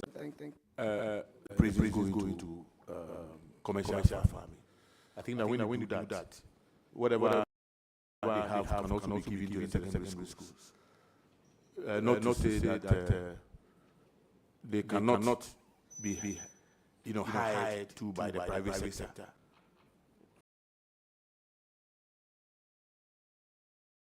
That can also be done. Yes. Thank you.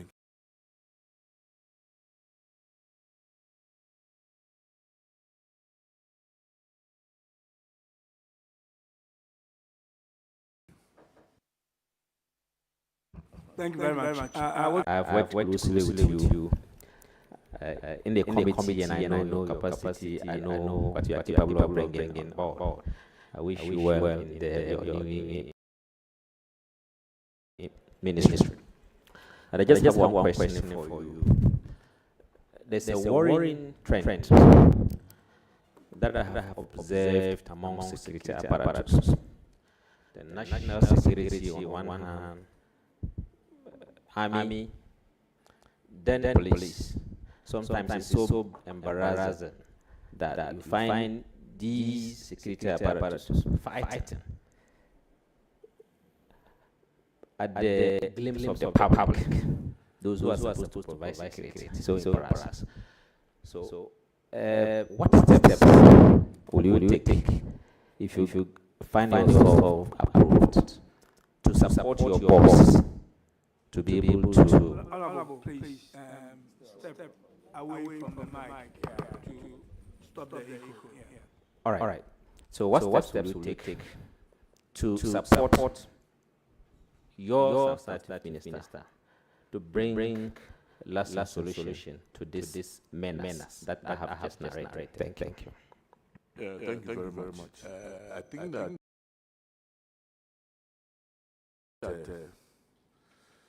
well, it's the services are human institutions, and sometimes they can go overboard. But then I believe that there must be that level of respect for each other, and it will come by constant interaction.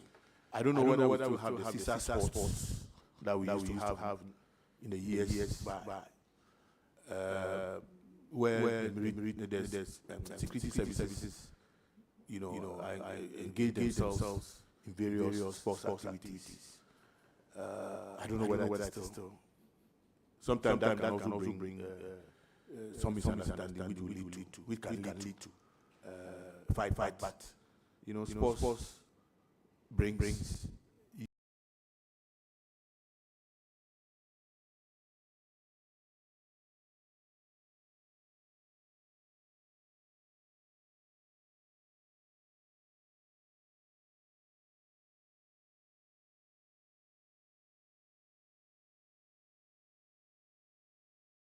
unity.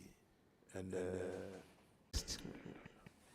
thank you very much. I think I will again return back to the left, and I will call on Honorable Damwa. Take the floor. Thank you. Honorable, once again, I want to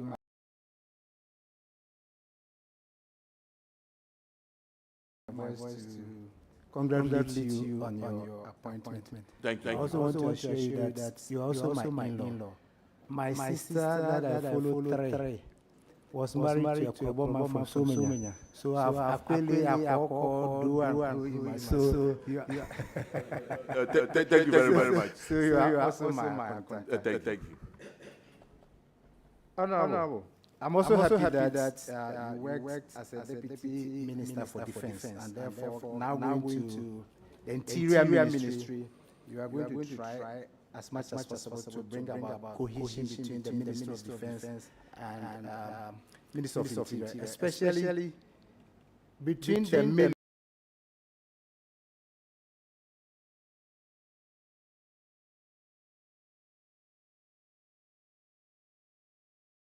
military and the police in military supporting the police in internal security operations, so that we won't have frictions and overlaps and the challenges that we normally encounter when we work together, meaning the police and the military work together. Thank you very much. I think that what we can do, as I said, is some form of collaboration. And each person, especially the military must understand that when it comes to internal issues, they must be invited to be part of whatever operations that the police is undertaking. If that is understood, we will not have any issues when it comes to the extent to which they can take part in internal security issues. I think that's very clear. Thank you. Mr. Chairman, a follow-up question on that. I believe the standard operating procedures are clear, that the police are in charge of internal security, and that the military will only come in support of civil authority and all that. But we have that challenge. When the normal procedure is there, but then how to assess and know at what critical moment the military should come in and the correct procedure. The moment the police find it challenging, they easily bring in the military. That's where the challenge. And when the military comes in, they think that the police were unable to handle the situation. And based on the training that the military has, and then what they police. So we have that friction, and then it turns out to be something. So that's why I was saying that how to really get the two to know what they know already, work together effectively in a manner that the general population, that whatever we do is to benefit. Would really appreciate what we do rather than the friction and the excesses that occasionally we see in their operations. Thank you very much. I believe that through, as I said, some form of collaboration, we'll get to share intelligence from each side.